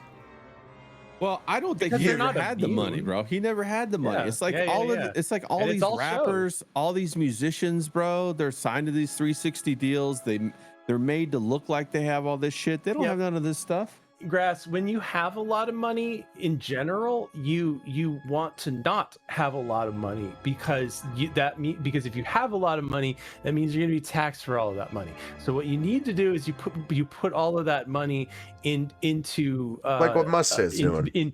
into investments, into other things within your portfolio that aren't money. Yeah, you don't want dig? you don't want because normal don't cash, you want because liquid that's cash. not money. That's a rental property. Yeah. You know, and you want to disperse your money out that way if you have a lot of it because you pay less tax that way. Oh yeah. So what I think what Ray is saying is kind of the same thing. Like a lot of these guys who are ultra wealthy, they don't actually have all that money. It's that they're worth all that money. Okay, but they don't have like that money in their checking account. I wasn't even talking about money at all. I was talking about him getting his show taken away. InfoWars is gone. It's gone. He had to restart. Just being like restarting nowadays is easy. So like you're still in the fucking reins of him being a Russian agent, man. Like I'm not gonna lie, you're kind of convincing me because like, what the fuck has he ever said about Russia ever? I mean, I'm sure I'm sure he said a lot of negative shit at some point Tucker in time, but literally was gushing about the architecture. Tucker's like literally putting like fucking Qatar and Russia's, like he's just sucking them both off like at the same time. Like a fucking bitch. Like on his knees, dude. I was gonna say, I don't know about the Qatar connections or nothing. You keep saying it, but like I know that he's definitely for Russia because like he came back from Russia, he was like, oh, Russia rules. It's like I was like, what? He did the same thing to Qatar. I did not know that. Well, I think they're both acting together. I think like this whole thing is like it's the same thing as what happened with the space race, where the Soviet Union was the boogeyman. Oh, we have to beat the Soviet Union. Now we got, now China's the boogeyman. Oh, we got to beat China with AI, bro. It's all leverage to condition the population to go along with it. I'm sure everybody in BRICS is on the fucking shit list of America, dude. It certainly benefits a particular like thread of people for everyone to just kind of be in conflict, because it means we're developing weapons, we're developing bioweapons. Exactly. I mean, that's what Ukraine is. Developing intelligence like weapons. A testing ground. A testing ground for drone warfare. That's what we're watching. And they just keep shoveling more men, more this, more that. And also people are making tons of money off of it, bro. Well, Lockheed Martin stock is up. Northrop Grumman stock is up, bro. I actually watched a video about it. Think about this. It costs so much money to do war, but whenever you do $20,000 drone war, fucking let's go, boys. Let's go to war. That's how it goes. What have I been saying for the longest time about all of this? That their aim is to take the cost out of war, so that war becomes more profitable in a sense, because you're putting less money into it. And if they're smart, they film it and then they sell it. And exactly, and that it fucking works. That's the other thing. That in a changing world, and in a world where drones are just already a thing and AI is already a thing, to not use it would be stupid. It would be cutting your own leg off. So you have to use it at this point. Right, yeah, it's like not having a machine gun back in World War II. Right, exactly. It would be like no, we're only going to fight with muskets in single rows. Yeah, you're gonna get dominated. Did you guys hear they're gonna not allow DJI drones anymore to be sold in America? And DJI drones, obviously they're made in China. If you guys didn't know. But they, when you have a DJI drone, you have to sign up basically with an account with DJI. That has all of the information goes on their servers in China. Yeah, fuck that. All of China's tech anyway is fucking copycat of our tech anyway. That's what I'm saying. Well, China learned that they could bug basically everything. Like I don't remember the name of it, but if you look into it, it'll come up right away, and you'll know what I'm talking about. There was a certain computer virus that China developed And we're talking like in the fucking free AOL disk era of the internet, and they were already like putting fucking shit on like everyone's fucking computer to send shit to China, like even back then. And that it went undetected for so long because people in the US were like, well, why would anybody do that? Well, I mean, Robert Maxwell was peddling it all throughout the 80s. The Promise software, which is a backdoor into everything. Mm-hmm. And he did that with all the government contracts, everything. And there's a link Not to to the Mr. Khashoggi's with all of that too. Not to mention Mr. McAfee, who fucking slipped into the government's breaches too. Oh, that was funny. Well, I'm saying the government knew about it. Oh, They well, knew what the Promise software was, and they sold it to other countries on purpose as like an intelligence device. oh, okay. Well, I thought you were just talking about in general breaches, because fucking old fucking McAfee was like, No. oh, I'll secure your shit easy. Yeah. No, the Promise software wasn't it was aimed at state institutions. It wasn't for commercial use. Oh, no, yeah, that's what I'm saying. McAfee, I don't know if you heard about this or whatever, he provided his software for the federal government and then just stole a bunch of their files and then faked his death like Well, twice. Is he still alive? No, You dude, think like he's still alive? he faked his death twice before he died. I don't know. Well, I mean, like, I don't know if you know third his. Yeah, third time. I'm time's pretty the sure he charm. died. I don't know. Time's the charm. Dude, there was somebody who's saying he's still alive. I don't know, man. He didn't kill himself. Yeah, exactly. I think he just died of old age, though, dude. Like, he did a lot of coke. There's believe it or not, dangerous there's things. a lady on YouTube who There's the move. still thinks Elvis is alive. I believe it. He would be like 100. There's no- fucking 26. I was going to but say, there's no way with his diet he's alive.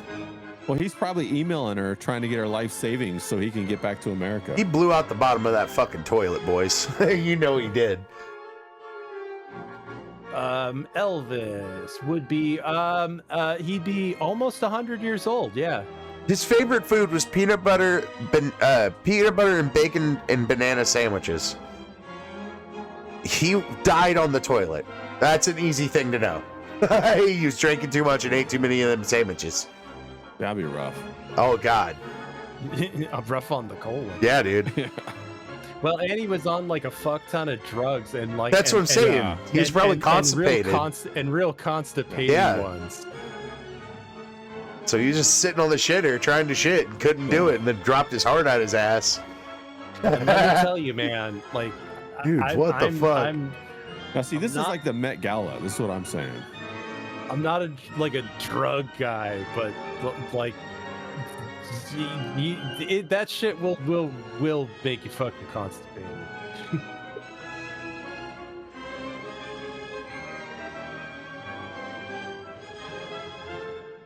Oh, there's the purple color. Okay, like the Phoenician color. Which is a combination of red and blue. And red and blue. That's right. Yeah, exactly.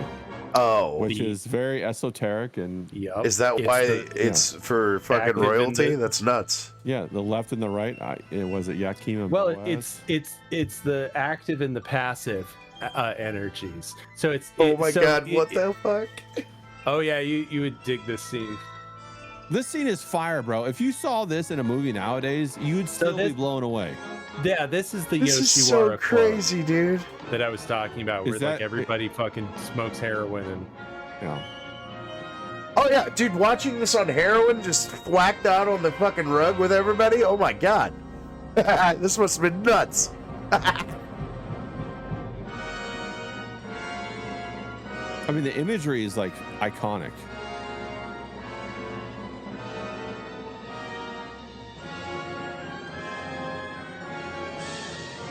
Spirit, do you know if they ever tried to remake this? I think there might be like an anime. Oh, There's an that's anime crazy. called Metropolis, but I don't know if it's related to this or not. I will look into it as soon as I can.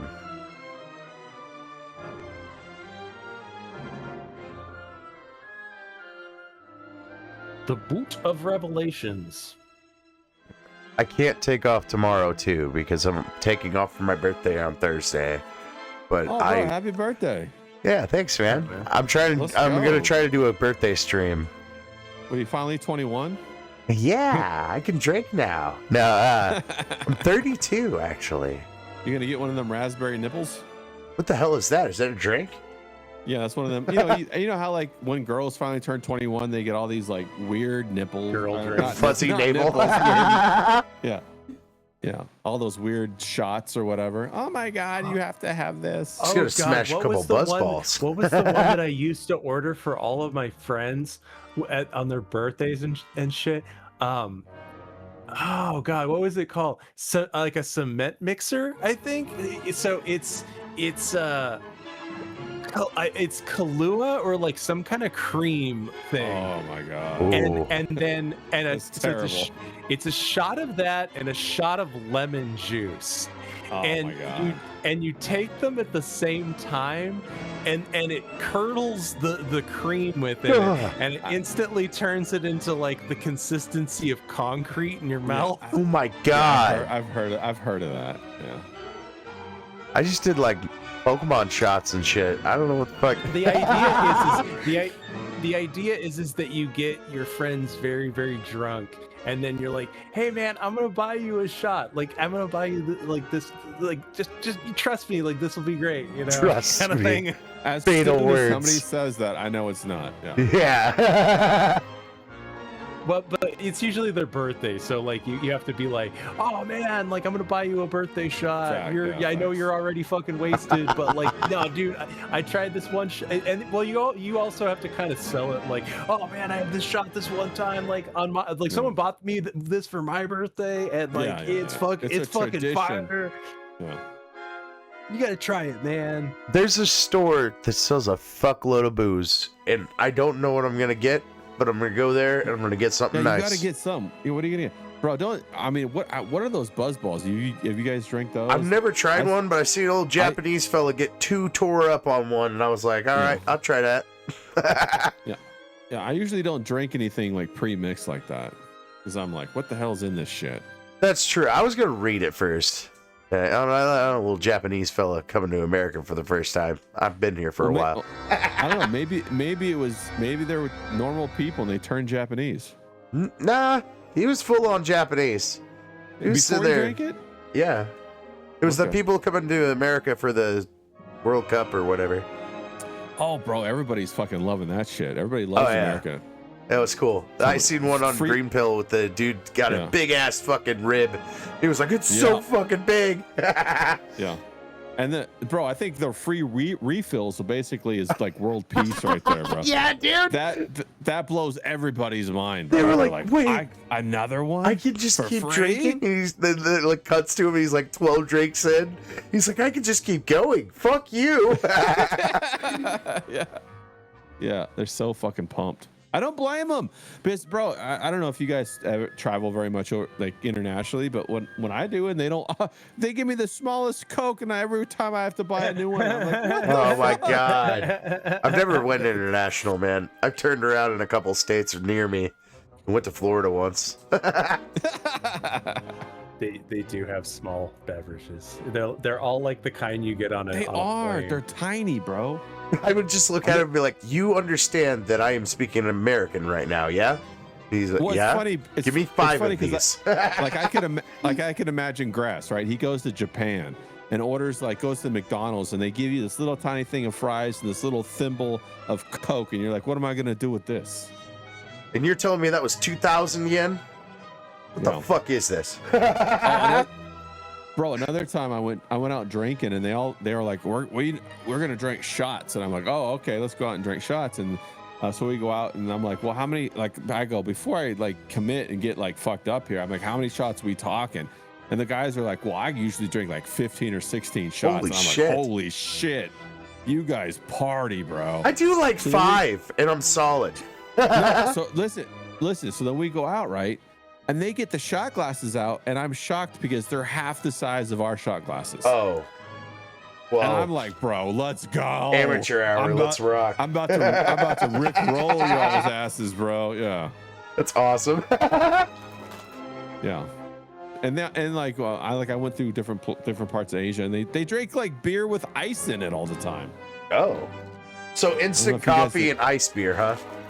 Yeah, I don't know if you guys have ever had that experience. They're like, oh, let's put some ice in our little glasses, and they have all these little glasses, and they pour out the beer from one big beer into all the everybody's little glasses, and you take. Okay, I've seen it on anime and stuff, but I didn't notice that was beer. That's funny. Yeah, well, you got to wait then until everybody finishes their drink, and then they refill, and it's like, oh my god, let me just order my own beer. Mm-hmm. There he is with that hand, bro. He's home machine. Does I just got it? Doesn't she look like Erica Kirk? Does have those fucking Erica Kirk eyes. She does. I'm trying to look. When they do the mascara all the way around, and I'm like, bro, no more mascara all the way around the eyes. No more eyeliner all the way around the eyes. Unless you're Batman. You can do those angry demon eyes at me all the time. Yeah, unless you're Batman. Because that guy can do it because he has a mask on. Unless you're going to put on a mask. Yeah, if she puts on a mask or she's a teenager, I mean, What? Teenagers can do it. No, they can. I don't mind if they're going to experiment and be like, whatever, be emo or whatever. I mean, everybody goes through that phase. My grandma was emo, talking apparently. about scene girls. Yeah. Yeah. That's what they do. My grandma was like, I was goth before it was called goth, and I was like, oh, that's rad, Grandma. Please rap. I went and saw Bauhaus. She's like, yeah, I've done cocaine before. And I'm like, what the fuck, Grandma? She's like in Colombia with the drug kingpin. You're like, wait, what? How come I hang out with Andy Warhol in the Velvet Underground? Right, yeah, exactly. Yeah. You've never partied until you've been to Dolly's parties. Wait, Dolly Parton? The big old tits? No, Salvador Dali. Oh. Salvador Dali. Oh, okay. He had all kinds of wild, crazy parties, bro. Really? Yeah, he was big time. Like those Eyes Wide Shut parties and all that shit. Oh, shit. Okay. Yeah, like the real deal parties. He's just like, where you got to do an enema before you go. Where they're wearing the fucking makeup around the eyes and fucking wearing masks and shit. All those artists back then were like that, man. Gustav Clement, he like wore a robe everywhere and had like nude women at his house all the time. Just in case he wanted to paint. Yeah, that's what I'm saying. It was fucking rad. Yeah, he was all about that life, man. That's pretty fucking kick-ass. That's like, it's kind of really American. Oh my god, I'm getting teared up. It's almost the 250th. That's pretty cool. Yeah. So was Alphonse Mucha. He was all about that too. He did all kinds of great art and all kinds of parties.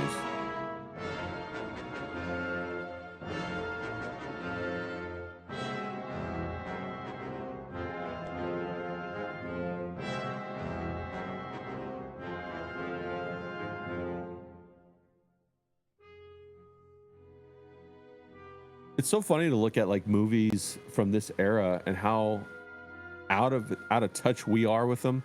And then I wonder what movies are going to be like, you know, that distance in the future.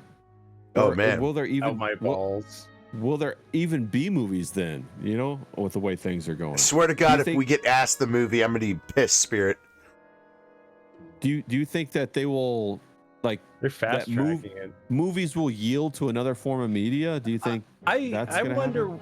I wonder what's going to happen when Hollywood inevitably, like the whole Hollywood system comes down, because it's already happening. Well, yeah, it's in the process of falling apart. Well, they're in their desperate reaches right now, grabbing fucking YouTube creators to make movies. Yeah. So I really do wonder what the landscape is going to look like when that happens, because we've never lived in a time, our parents have never lived, our grandparents have never lived in a time where Hollywood didn't basically own the world's media. Yeah, narrative. Yeah. Yes, thank you. I have an idea of where it's going, and you guys All right, might not what are like your it. thoughts? Public Okay, what are your broadcast. This is where it's going. Public broadcast. There's going to be archivists like me. There's going to be people that watch random weird shit just for kicks, you know, like me. There's going to be other people that are licensed by the properties to like go out and advertise their products.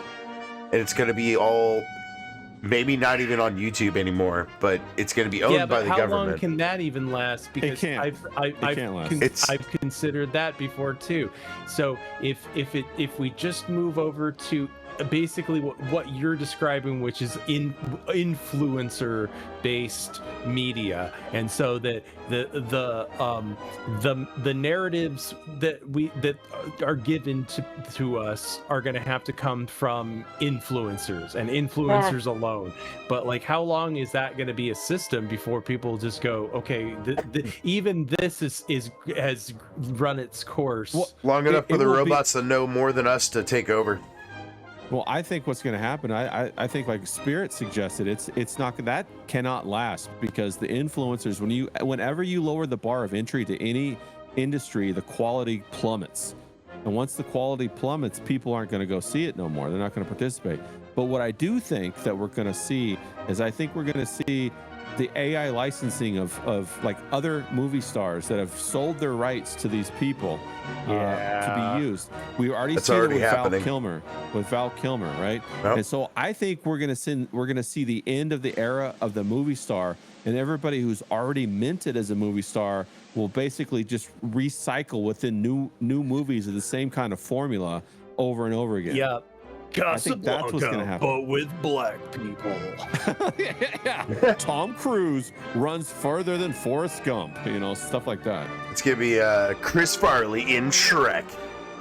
Yeah. Yeah. I think that's what's going to happen. I think they're going to, and I don't know, it might not be in America. It might, like, how it immigrated from Germany to Hollywood. It might go from here to somewhere else. It already kind of sounds like that is the crap breaking case of absolute emergency plan that Disney has for Star Wars too. Right, yeah. Let's just remake everything with a CG Mark Hamill and a CG Carrie Fisher and a CG Harrison Ford with an AI James Earl Jones Darth Vader voice. Spirit. And it worked for the cartoons, didn't it?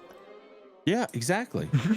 And all they really need to do is have it on 12-year cycle, because that's when the next generation comes up. They can do a fresh imprint 100% with the updated style. Because it doesn't. Well, and it also doesn't have that generation didn't grow up with it, so to speak. Exactly. So it doesn't have the sacred hallowedness that it has for our generation. Yeah, the emotional moorings that they're not tied down to it. Yeah, you're 100% right. So now Mark Hamill can be gay and nobody's going to care. Well, it's like, do you care what they do with Sherlock Holmes? Yes. No, right. So much so, actually. Thank you very much. Well, I was so mad about Will Ferrell's interpretation of it. I will stand up right now and leave. Nah, I don't give a fuck. Well, it goes to the point of the, even when we see movies, that we've seen, like Sherlock Holmes is a good one with Robert Downey Jr. The first one was awesome. That was a decent one, yeah. Then it becomes formulaic by the time you see the second one, and the third one, you're kind of predicting what's going to happen. And no longer does that slow motion, I'm figuring out where to hit. I'm going to hit this. I'm going to get that guy's matches. I'm going to light that on fire. Then that's going to come up. Now you're like, okay, just do it already. I think Crank did it good though, because Crank, they changed the means of what he had to do, so then it opened up opportunity for new things. You know what I mean? The Crank series. You talking about Jason Statham with the Crank? Crank 1, Crank 2, High Voltage.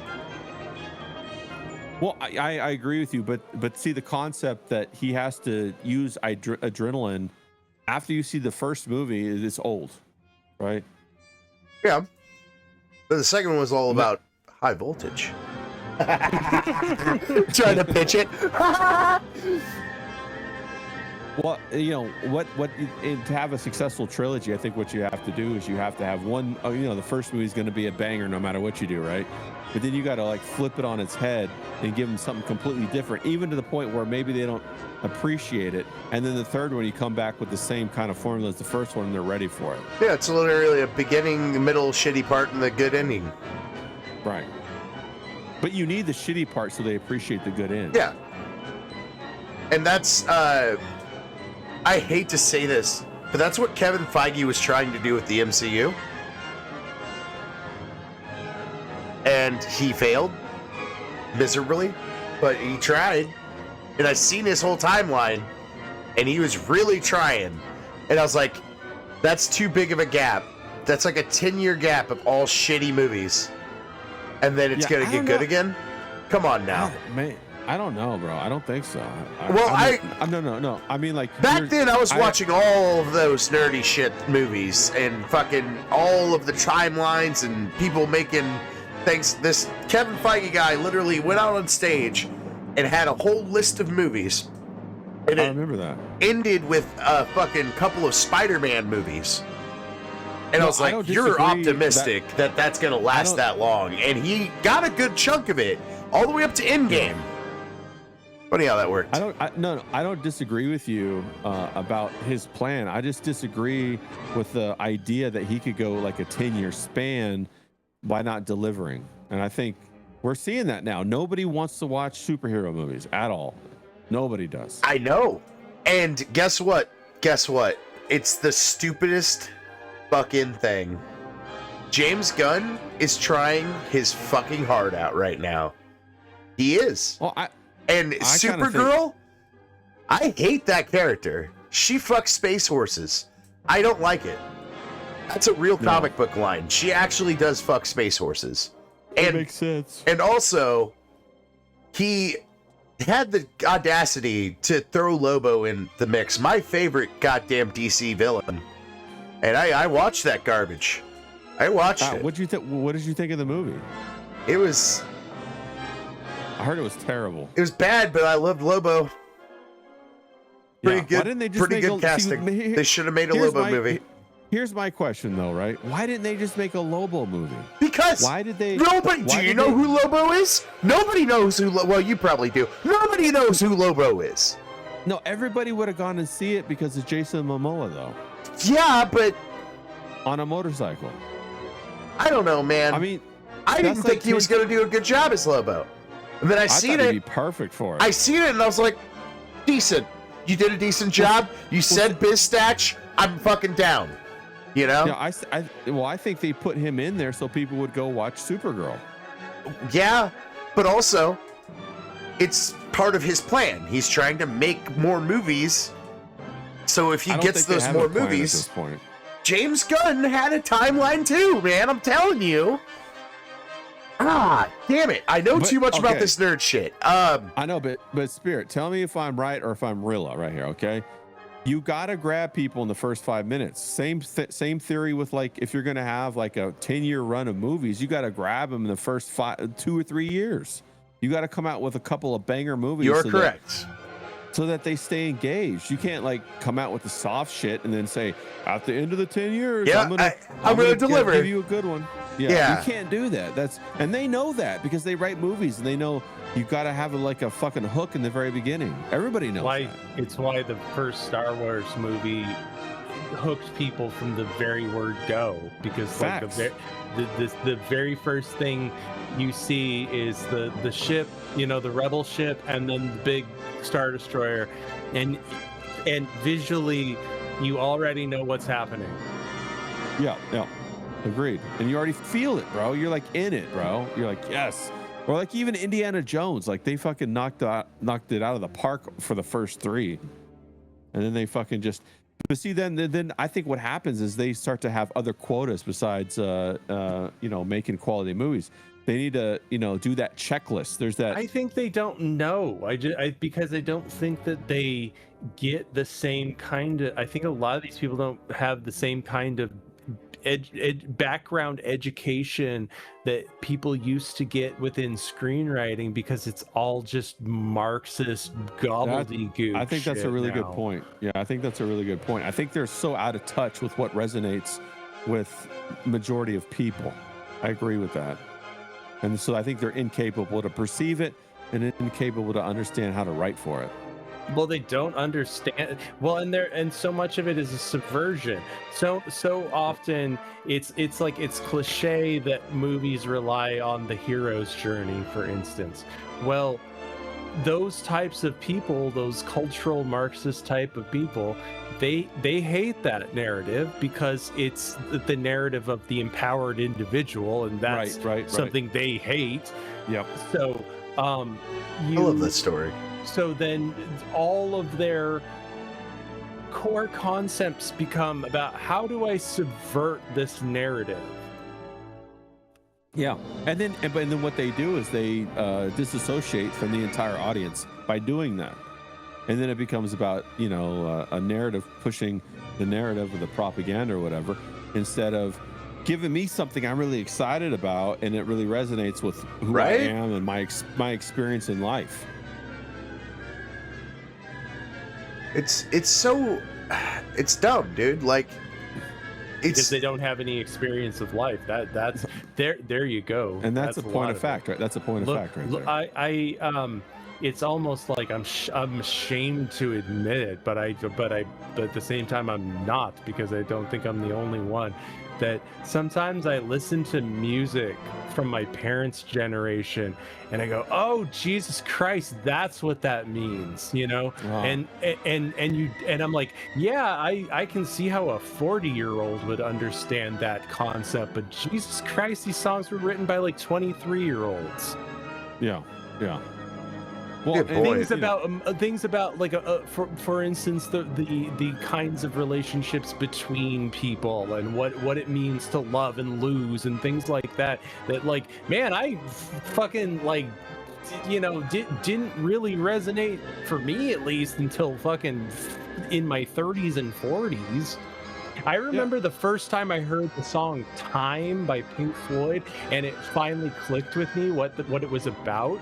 And I'm like, this song is about the inevitability, like the constant flux of time, and that you really do just blink and miss it, and you waste away, and then you look and realize, oh God, 10 years have got behind you, and I'm like, I didn't ever even get that sensation until I was in my 30s, and these guys were in their like early 20s and they were writing this shit.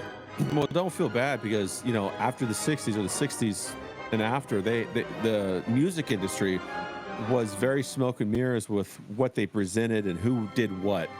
Like, you're probably familiar with the fact that they even had bands called like the Wrecking Crew, that were the studio musicians that played the songs for the majority of the bands and were uncredited on their music, so that they thought that the original rock band played the music on the EP, but they didn't.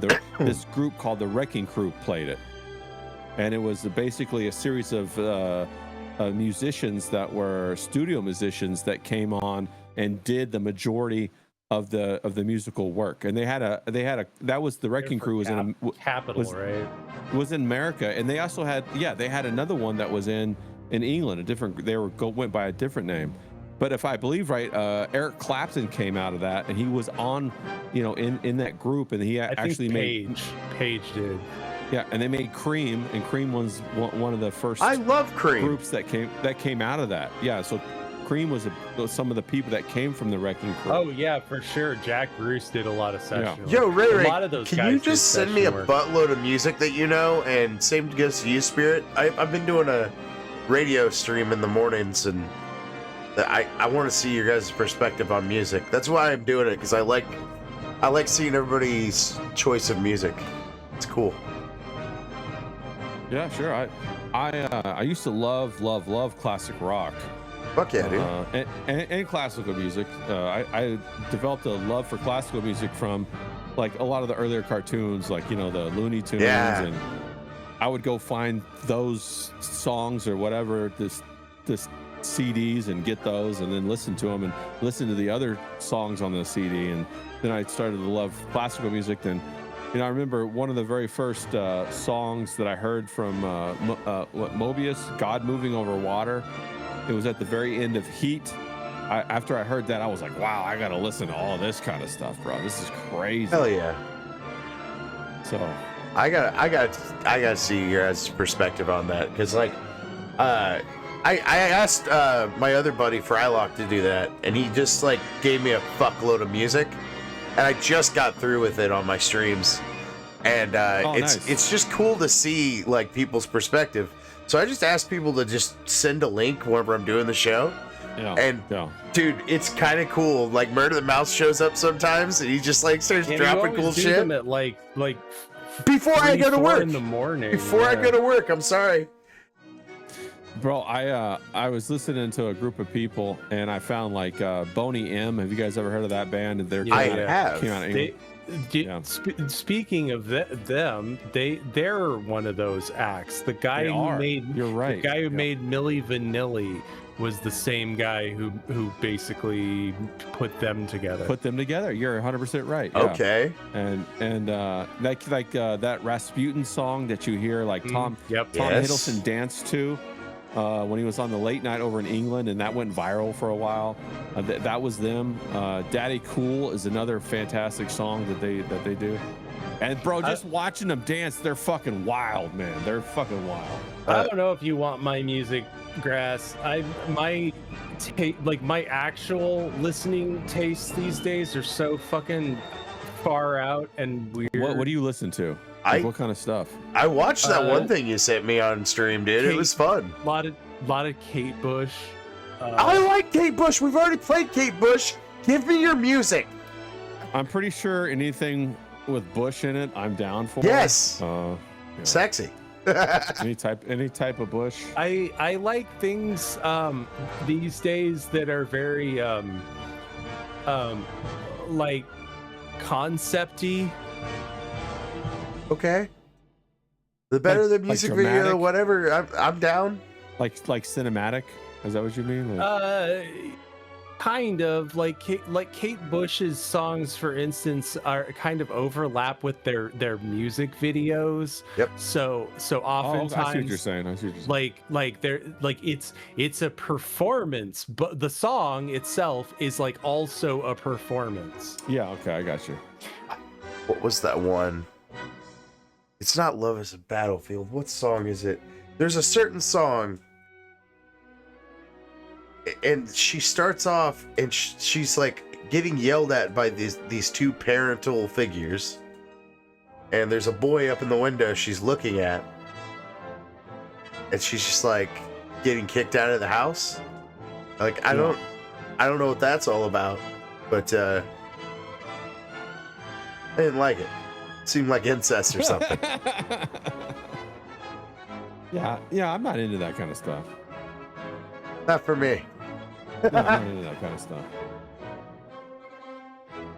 Good music, though. I was like, oh, this is a good song, but like... You weren't the one I talked to about that, so I'll talk to you about it. I'll talk to you guys about it. I have this feeling, this very, very strong feeling. How do I want to put this? Because I have to phrase this very, very carefully. Because I'm on YouTube. Well, and also because of the subject matter. Oh, okay. That I think that the next stage in like anti-nuclear family narrative, just like destruction of the nuclear family, and in other words, or the triangular family, as I kind of call it. Okay. The breakup of moms and dads and children, in other words. Yeah, okay. And that I think part of the next phase in that narrative is going to be being a father is is pedo coded.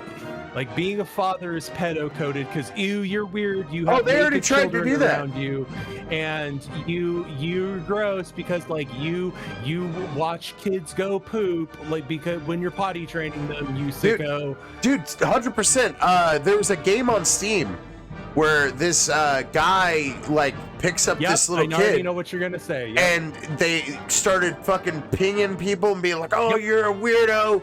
You like fucking kids." You're being a responsible And it's father like, who dude, loves just their wanna who fucking- loves, or you're being a responsible adult who has unconditional love for like a person, you know, just like a person, you know. That's pedo coded. Oh, howdy, King Yeti. See you in the chat. Because because it's a way of sexualizing children without sexualizing children. Yeah, because they want to project it's the sexualization that, on like, fucking anything things. a child does is sexual, is the way that they're going to frame it. Yeah, because anything a child does is sexual, and if you want to be around them, then you're a weird creep, and that's what fathers and moms do. Fuck those people. No, Those people need to fucking spend 15 minutes with Alex Rose and see what they're on their phone and shit. Yeah, Grass, you're talking about the game Pragmata. What? Oh, that's what you were talking about. Oh, is that what it's called? Okay. Yeah, it's where the guy's trapped on Mars and he has an AI assistant or helper, and it's a child. Okay, They yeah. have like a father. They have a father-daughter relationship. See, I didn't play the game or nothing, but my wife told me about it, and I was like, "That's fucking horse shit." I'm not getting on the internet today. I'm gonna go I'm gonna go fuck off instead. Well, the reason why everybody was so mad about it was because women were watching it and wanting to become mothers. Yeah. And so it was one of the first pieces of media that actually like supported the genetic desire to become a mother. It's funny as fuck. They wanted a father. They saw surprise, surprise, people get an instinctual urge within them exactly to like care for other people. Like, guys, wow, what a concept. You know? Well, and also a desire to have children, to have progeny. Right, guys, that's fucking nuts. It ties into my last high stream I did with fucking Murder the Mouse. He brought over this movie called PCU, and it was a Fox movie that I guess Disney tried to bury and stuff. And this college dorm group, basically, and the jocks and stuff, these big ripped dudes fucking hanging out, dude bros, and then these fucking chicks that are like feminists of the time. And they fucking finally like are in the same room hanging out, getting drunk together, and then they slowly just start like realizing shit. Like this chick literally thinks and goes, "If you're nice to them, they just bring you things." Literally was her line in the movie, and it was just funny as fuck. It just made me think about that. Like they're realizing their actual like primal roles, you know, in life. Yeah. The genetic roles or the gender roles. Right. That like what you were saying, Ray, that and especially as you get to be a certain age, that I think that's the other thing too, is that a lot of the loudest, fucking, most obnoxious people within that sphere are largely in their 20s and childless. Yeah. And so so two things have not hit them yet. I mean, more than two, but two off the top of my head. Diabetes. Oh, well, sorry, go on. How about dim titties? If you watch your weight and your candy consumption. No, yeah, they're fucking park sloppers. I hear you. They're fucking fatties that can't fucking get right. Two things have not hit people by that. It's exactly like I was saying with the Pink Floyd thing. You've not been hit by the sense of, wow, I kind of do like want to take care of more than like an animal, you know, like someone else's kid, you know. Yeah, well, that's the thing too, though, Spirit. It's not even like somebody else's kids. Most of these people like probably just shunned themselves or shunned their family away from them because they done voted for the wrong person. You know? Yeah, and that comes through the programming of like the college institution. And I think what Spirit makes a great point is like, you know, this push of arrested development for people keeps them in an immature phase so that it takes longer for that to dawn on them. And then 100%. by that time, Yeah, by that time, they now have passed that phase where, like in a woman in her life, she has 3 phases. She has like, what is it? The maiden, the mother, and the crone. Yes. She passes the maiden phase when she's in the mother phase, so she can't get attention from her looks anymore. So now she has to become an authority, but she has no children to rule over. So now she has to try to apply that to society. And so then that we get that shift, and they become big promoters because we all know that it's very difficult for women to take accountability and admit that when they're wrong, especially in a societal, when they're in a group setting. And so then you get this where they cheer on the programming of the younger women to keep the cycle going in perpetuity. Because of the second thing that I was going to say, that's a great lead in for that, because the second thing that has not occurred to a lot of these people is the concept of mortality and the idea that it's coming for all of us, and that your time, that time is constantly moving, and that 10 years have got behind you. No one told you when to run, and you fucking missed the starting gun.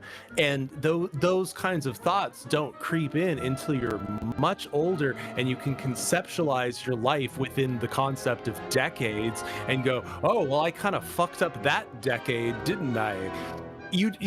Until you reach that age, you don't have that concept of I only have so many decades. Right. Even if I live to be 120, that's still only 12 decades that I get on this earth in this lifetime. I better do something with it. Well, and then you're 100% right. And to your point, not only like the decades, but you get windows of opportunity that might only be one of those decades. Like for women, maybe they're only fertile between 18 and 40 or 38 or something like that. That's 2 windows. You could actually miss that window. Well, and that's why they want to delay it, because because you're not having these because it's a natural progression that people go through. You are young, you think you'll live forever, you find out you're not going to live forever, and you start changing your life, and you start moving into a new phase of life where you do become the grandpa and eating your oatmeal. And the way that it's insidious and it's by design is because the government actively imports societies that already do that. Like, for example, we hear it all the time about like the Islamic societies that marry very, very young. You see that, throughout different parts of the world. And then they have 6, 7, 8 kids. It's why cultures like that, and I don't just mean in a negative way. I mean it's also like a positive thing. It is positive in that like they a lot of traditional cultures of all kinds encourage their kids, hey, like get fucking married and start having kids basically as soon as possible. Right. And we delay and delay and delay adulthood in this in like the United States Western culture, particularly. It becomes more and more and more delay. I heard someone one time, I don't remember where, but just the concept of, I heard someone who was in their like 20s, and they were talking about their cohort, and they said, us kids. And I'm like, you're in your 20s and you think of yourself as kids. Oh, you can drink now, in their like 30s.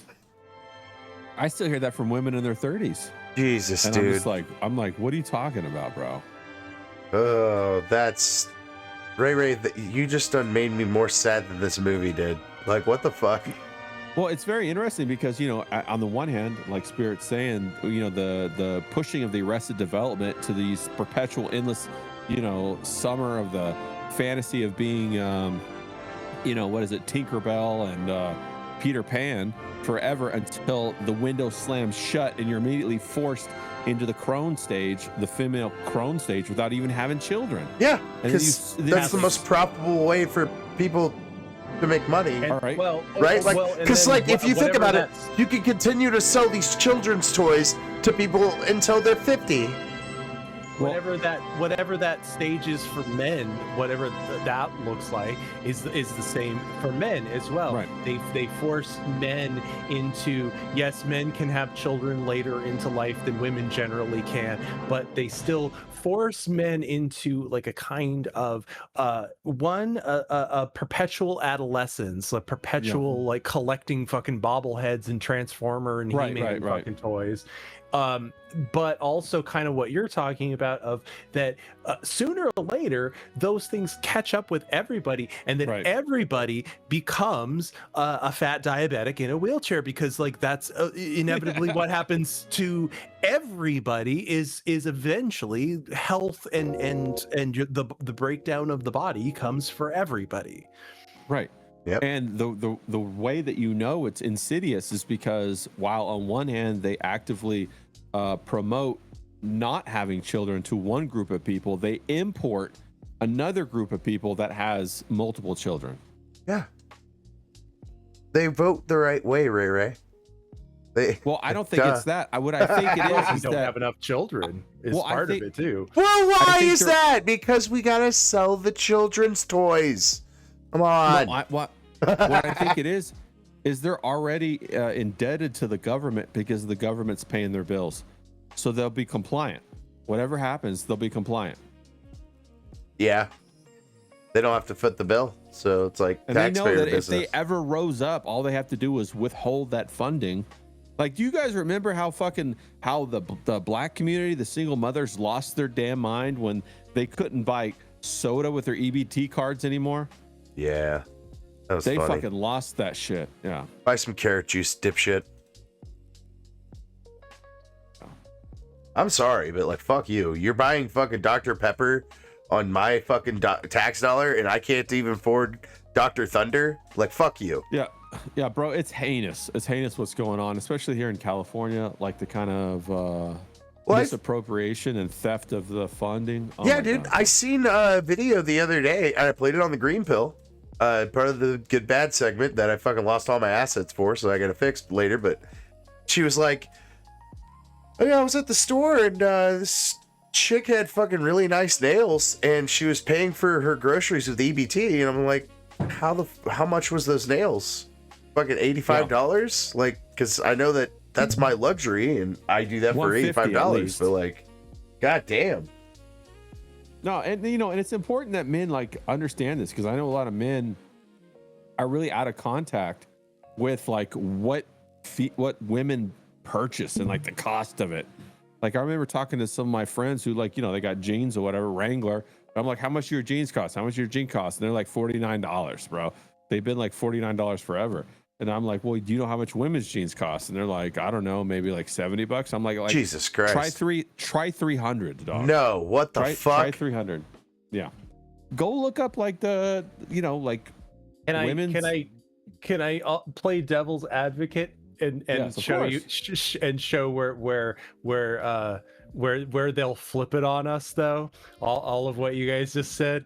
So then they'll just make the trend be actually cool people just wear like shitty clothes and like the cheapest fucking shitty clothes, and they like just don't even shave their pits or their pubes, and they just like don't clip their nails or fucking anything. They just look like fucking cave people. Like, that's actually what cool people do now. Cool people don't even wear clothes, Spirit. They wear boxes. No, well, I mean, already with that, they lost, though, because as soon as you introduce subjectivity into an argument, I don't even know what we're talking about when they say cool, because that's a trend. What are trends dictated on? When we already know that 80% of consumers are female, whether it's with their money, their husband's money, their boyfriend's money. But that's what I'm gonna say. That's what I'm saying. It's like they'll just push. Actually, girls, you can just hang out in your dirty sweatpants and your tank top with no bra, and let those titties just sag, girl, and don't even bother brushing your hair. Well, I would rather teeth. that. I would rather that. Like, at this point, like with all like the lips, the fake eyelashes, the wigs, whatever. I'm like, yeah, let's just do the sweats thing, bro. All natural. Let's just do that. Let's just do that so I can see what you really look like. You know what I'm saying? Yeah, except you open up those sweats and it smells like a mix of cat urine and it's like a sauna in there. Yeah. Jesus Christ. Seals in the flavor. You can smell the yeast infection. Oh, that's have you ever been? But I have been around. That's I rank, remember I was dude. dating this girl one time, and yeah, I smelt something, and I was just like, end of date right there. I bitch, I don't know if that's a dead tooth or your pussy, but I'm out. Yeah, either way, bro. I don't know. It's just the smell knocks it right out of me. Like I tried to date a girl one time that smoked. That didn't work for me either, dog. I was just like, nah, I can't do this. Yeah. Can't do this. There's, I mean, even one time I tried to bang a girl in her house or whatever, and she had mold in her house, and I'm really allergic to mold, and I was like, nah, I'm out. I gotta go. Yeah. Fuck Like that. I did the whole date. I got to her house. We had the thing, got the TV going, making out. All of a sudden, I'm feeling the pinpricks of mold on my skin. I'm like, nah, I gotta go. I love that. I'm Ray done. Ray's like, fuck that. I'm not gonna ever be caught with a fucking dog yipping and grandpa sleeping. Not like old James. Bro, no, I had. There was this one girl I dated. She had this dachshund, and she had that thing everywhere. And so like even like when we went in went in a room that she had the dog there. The dog was trying to jump up on the bed, and I'm like, what about the dog? So she put it out. The dog was like fucking scratching on the door, like going to town. And I'm like, nah. I'm like, I gotta get up early, bro. I can't deal with this. That's too much. That's too much. Crazy, bro. I should get going on that note as well. Yeah, I gotta get up All right. at fucking early ass too. No, I'm the one that has to go. No, I got stuff to do. Yeah, y'all. you have comics to make, sir. Well, then I'm gonna be first to leave. Have a good All one, right. guys. See you Spirit, later, great talking Spirit. to you, bro. That was a lot of fun. Ray, dude, I'm glad Spirit jumped on. That was fun. that was awesome. I was gonna tell Spirit also, but dude, thank you for coming on. Well, I hope he's still listening. This He birthday, can't just like leave. Spirit, I hope you're out there listening, bro. He- You didn't he- leave he- yet. Like, he- we still got you. making this All right, buddy. birthday week fucking awesome. Doing a green pill. Yeah, with we'll me do it and again. Yeah, shit it's always too fun later, when man. Spirit comes on. Yeah, we'll do another movie. Let's do anime next time. That would be fire, bro. Dude, I actually am trying to put together a Toonami playlist, and I will That would be fun. doing that as soon as I can. Yeah, and that was kind of a fun movie too because we could talk over it because it was like It there was no silent, lines, yeah, and you could kind of read and shit here and there. Yeah, it was fun. Well, I hope everybody in the chat had a good time. I hope Miami John's still hanging around. Dude, yeah, he's there. Yeah, he's a good guy. Shout out to Miami John. Dude, shout out to all the bros, all the people, all the fucking new friends and faces that you're fucking talking to, meeting all the artists and shit that you're talking to. Yeah, You're doing I'm trying all to- sorts of work over there, sir. Yeah, I'm trying to pull everybody in. I'm trying to like make a fun environment, and I really makes me happy like when Zayd comes on the green pill because I'm like, let's fucking go, man. Yeah, That's I fire. need him on again, man. I fucked up Yeah. and didn't talk about his DMT thing, and I need to get him on Yeah. because I Oh, found that a was the strain main called thing, bro. DMT. Like, Yeah, that was the main thing. So yeah, get his ass on again. And hopefully what I hope is that everybody who we like interact with will like everybody starts doing streams together. yeah, Because that'd be I think kick-ass. that's fire. Yeah. and it's so- dude, your show format too, sir. Fucking top notch. Keep No, going. I appreciate it. I'm liking the streams with FOMO too. Those are pretty neat. The Love Boat and shit. As soon as I get done with these pages here pretty soon, I'm going to try to upgrade with a new, freshen up the look and, Hell yeah. make some, make it more contemporary. I noticed like a lot of people are doing the desk thing now. So maybe I'll push my camera back a little bit, and just try to get more people on and Hell yeah, dude. have more fun conversations, because I really think that's where the power is in what we're doing, is talking to people and trying to get that connectivity back. Trying to have a conversation with people, having to work on those social skills and, really get interested in like what, you as an individual, like Grass is like, hey, you want to come on? I'm like, yeah, fuck yeah. I love popping on and having a talk with Grass. It's always a good time. And, we all need that socialization, people. I know that everybody out there, you might not have the social circle that you want, or maybe you once had. I know I don't, bro. Like when I used to live in bigger cities, I had all kinds of big social networks where I could go out and have new people that I'm talking to, every day of the week for 2 or 3 weeks before I recycled again. And then it was still fun to see the people and stuff. But, I'm now the that opposite, homie. Like, I'm from a small town. This new internet thing's all new to me, and Yeah. meeting people Well, like you and Spirit and and fucking John, fuck James, all these people. It's just been fucking crazy to me, man. Like, it's fucking cool. Well, it's very cool too, because like when I first came on here, I was like, oh, watch out, man, it's going to be crazy on the internet. A lot of psycho people. And I've definitely seen a couple of the psycho people that do like stuff that I'm like, I don't even know why they do it, half the things that they do. Like, why would you want to inject like pain and misery and anger into other people's lives? Just be fun. And if they do that, then you shut it off and move on. Exactly, dude. Ethan Ralph's a good example. Is like, go back to what he was doing. Inject a quality, positive stuff into people's lives, and try to build your life around that, build your podcast around that, and build your community around that. I know the community word's kind of hard for a lot of people to swallow, because it's like sounds so cringe. But what else do you call it, man? It's a group of people that you're interacting with, you're trying to socialize with. You're trying to become friends. Like I feel like, if you and I in spirit, if we did this at a bar, it would have been just as fun. Just dudes with friends. Yeah, exactly. If it was just the three of us at a bar, taking shots of like, I'm not gonna fall for it now, Spirit. If you're gonna try it, give me one of those concrete cement mixer, whatever the fuck. Mixer. I think it's called a cement mixer. I think that's what it's called. I'm not gonna fall for that, bro. So any shot that you're gonna want to buy me, I'm gonna smell it first. If it smells like Goldschlager or something like that, bro, I'm out. I'm like, nah, not Jägermeister. I'm not doing that. Nah. Oh, I kind of dig some Jaeger, because I like black licorice. Yuck.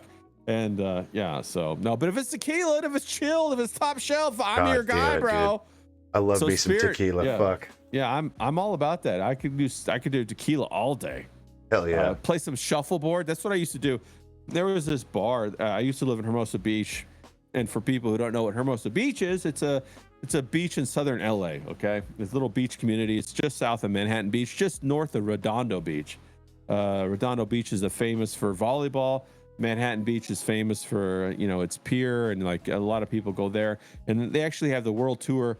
AVP, the professional volleyball league, goes through there as well, so it's a big volleyball thing. But Hermosa Beach is kind of in the middle, and Hermosa Beach is basically just like a party town, or it used to be. And they have like maybe 20 bars there, and some are really dive bars, some are really highbrow. And so you can walk basically to most of them, and if you can't walk, you can Uber. It's like a $5 Uber drive or whatever. Hell yeah. And so we would just go out and fucking do the circuit, bro, and have a good time, and just have a blast doing that. And I would go down. There was this one bar. It's called the Underground. Okay, you guys can look it up today. It's online on the internet. It's called the Underground. But they had a shuffleboard table, bro, and I got into shuffleboard hardcore, man. and what we would do basically is we would go down there, and like, I had a whole bunch of friends that worked at SpaceX, and if you didn't know, SpaceX is right there by Hermosa Beach. It's in Inglewood right there. And we would all go out and fucking tear it up, man. And we would play shuffleboard. And so whoever lost at shuffleboard has to buy the winner a shot, right? And so you can either play singles or doubles or whatever.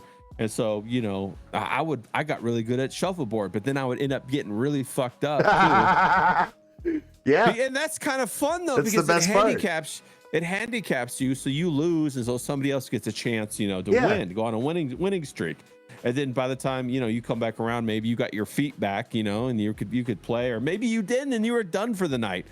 But I had like maybe 4 solid summers there, bro, and it was just so much fun. And I wish that for everybody, that everybody could experience that and have a group of like 50 people around the shuffleboard table cheering for you when you win and laughing at you when you lose. You know what I mean? Because everybody got to get their balls busted, but everybody could ride that wave of success and be the champion of the crowd. And it's such a fun feeling to be the champion of the crowd a couple of times a week, once or twice a night and something like that, and get a crazy shot, and then you made it, and then like everybody's like, oh my god, and it's so much fun. I still think about it, and I want to buy a shuffleboard table. I know it won't be the same though, but I still think about it and relish it. But hopefully we can bring some of that magic online, and hopefully we can have some of that, synergy with like Grass and like with Spirit, like we did tonight. And, some of the guys in the chat, Miami John, Yeti, those guys in, South London, James, and, kind of get that kind of synergy. I think that's an incredible thing to have. I want to have James on sometimes, but I don't know British time, and I keep trying to fucking figure out how the hell to get him on. All right, so I'll tell you how I went to the well, it's not the 99-cent store anymore. I think it's maybe I went to Ross. I don't know, but I went and I bought like one of those $5 clocks. Okay, it has it. I'm looking just at set it right it to now. British time. I set it to British time, and it has I printed out a piece of paper and it says James time above the clock. Fuck yeah. and that's how I know. So like right now it's 4:40 his time in the morning. Damn. And yeah, but he said usually like he sleeps, you know, in 2-hour increments or whatever, and so you know just give it a shot, bro. Like you said, like if you go to bed, I mean, before you go to work, you sometimes you do that stream. That would probably be optimal for him because that's probably his daytime. Okay, yeah. I might have to figure that out sometime, man. Because like sometimes, whenever I'm doing my night shifts and I'm doing like 2 a.m. streams and shit, he's like awake. So like maybe I can get him on then or something. I'll stay up late if that guy is fucking willing to come on. You know, like. Yeah, I'm sure he would do it. I mean, I got a fucking strain set to the side for this British guy. You know. What's it called? Bad London pound cake. Well, that sounds amazing, actually.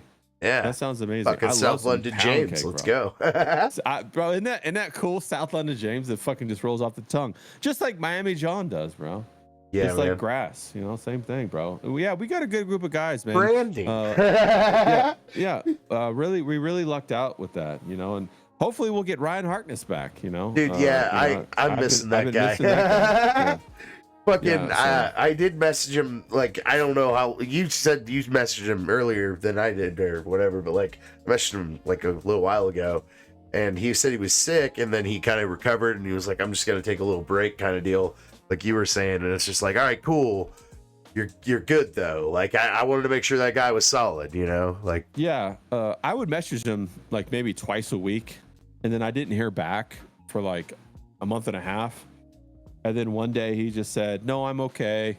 I'm just taking time off with the family. And I was like, all right, like you said, good. Just want to make sure you're not like, you know, you don't have some sort of like bullet wound to the chest from the raccoon or something like that. I don't something, know. You know yeah.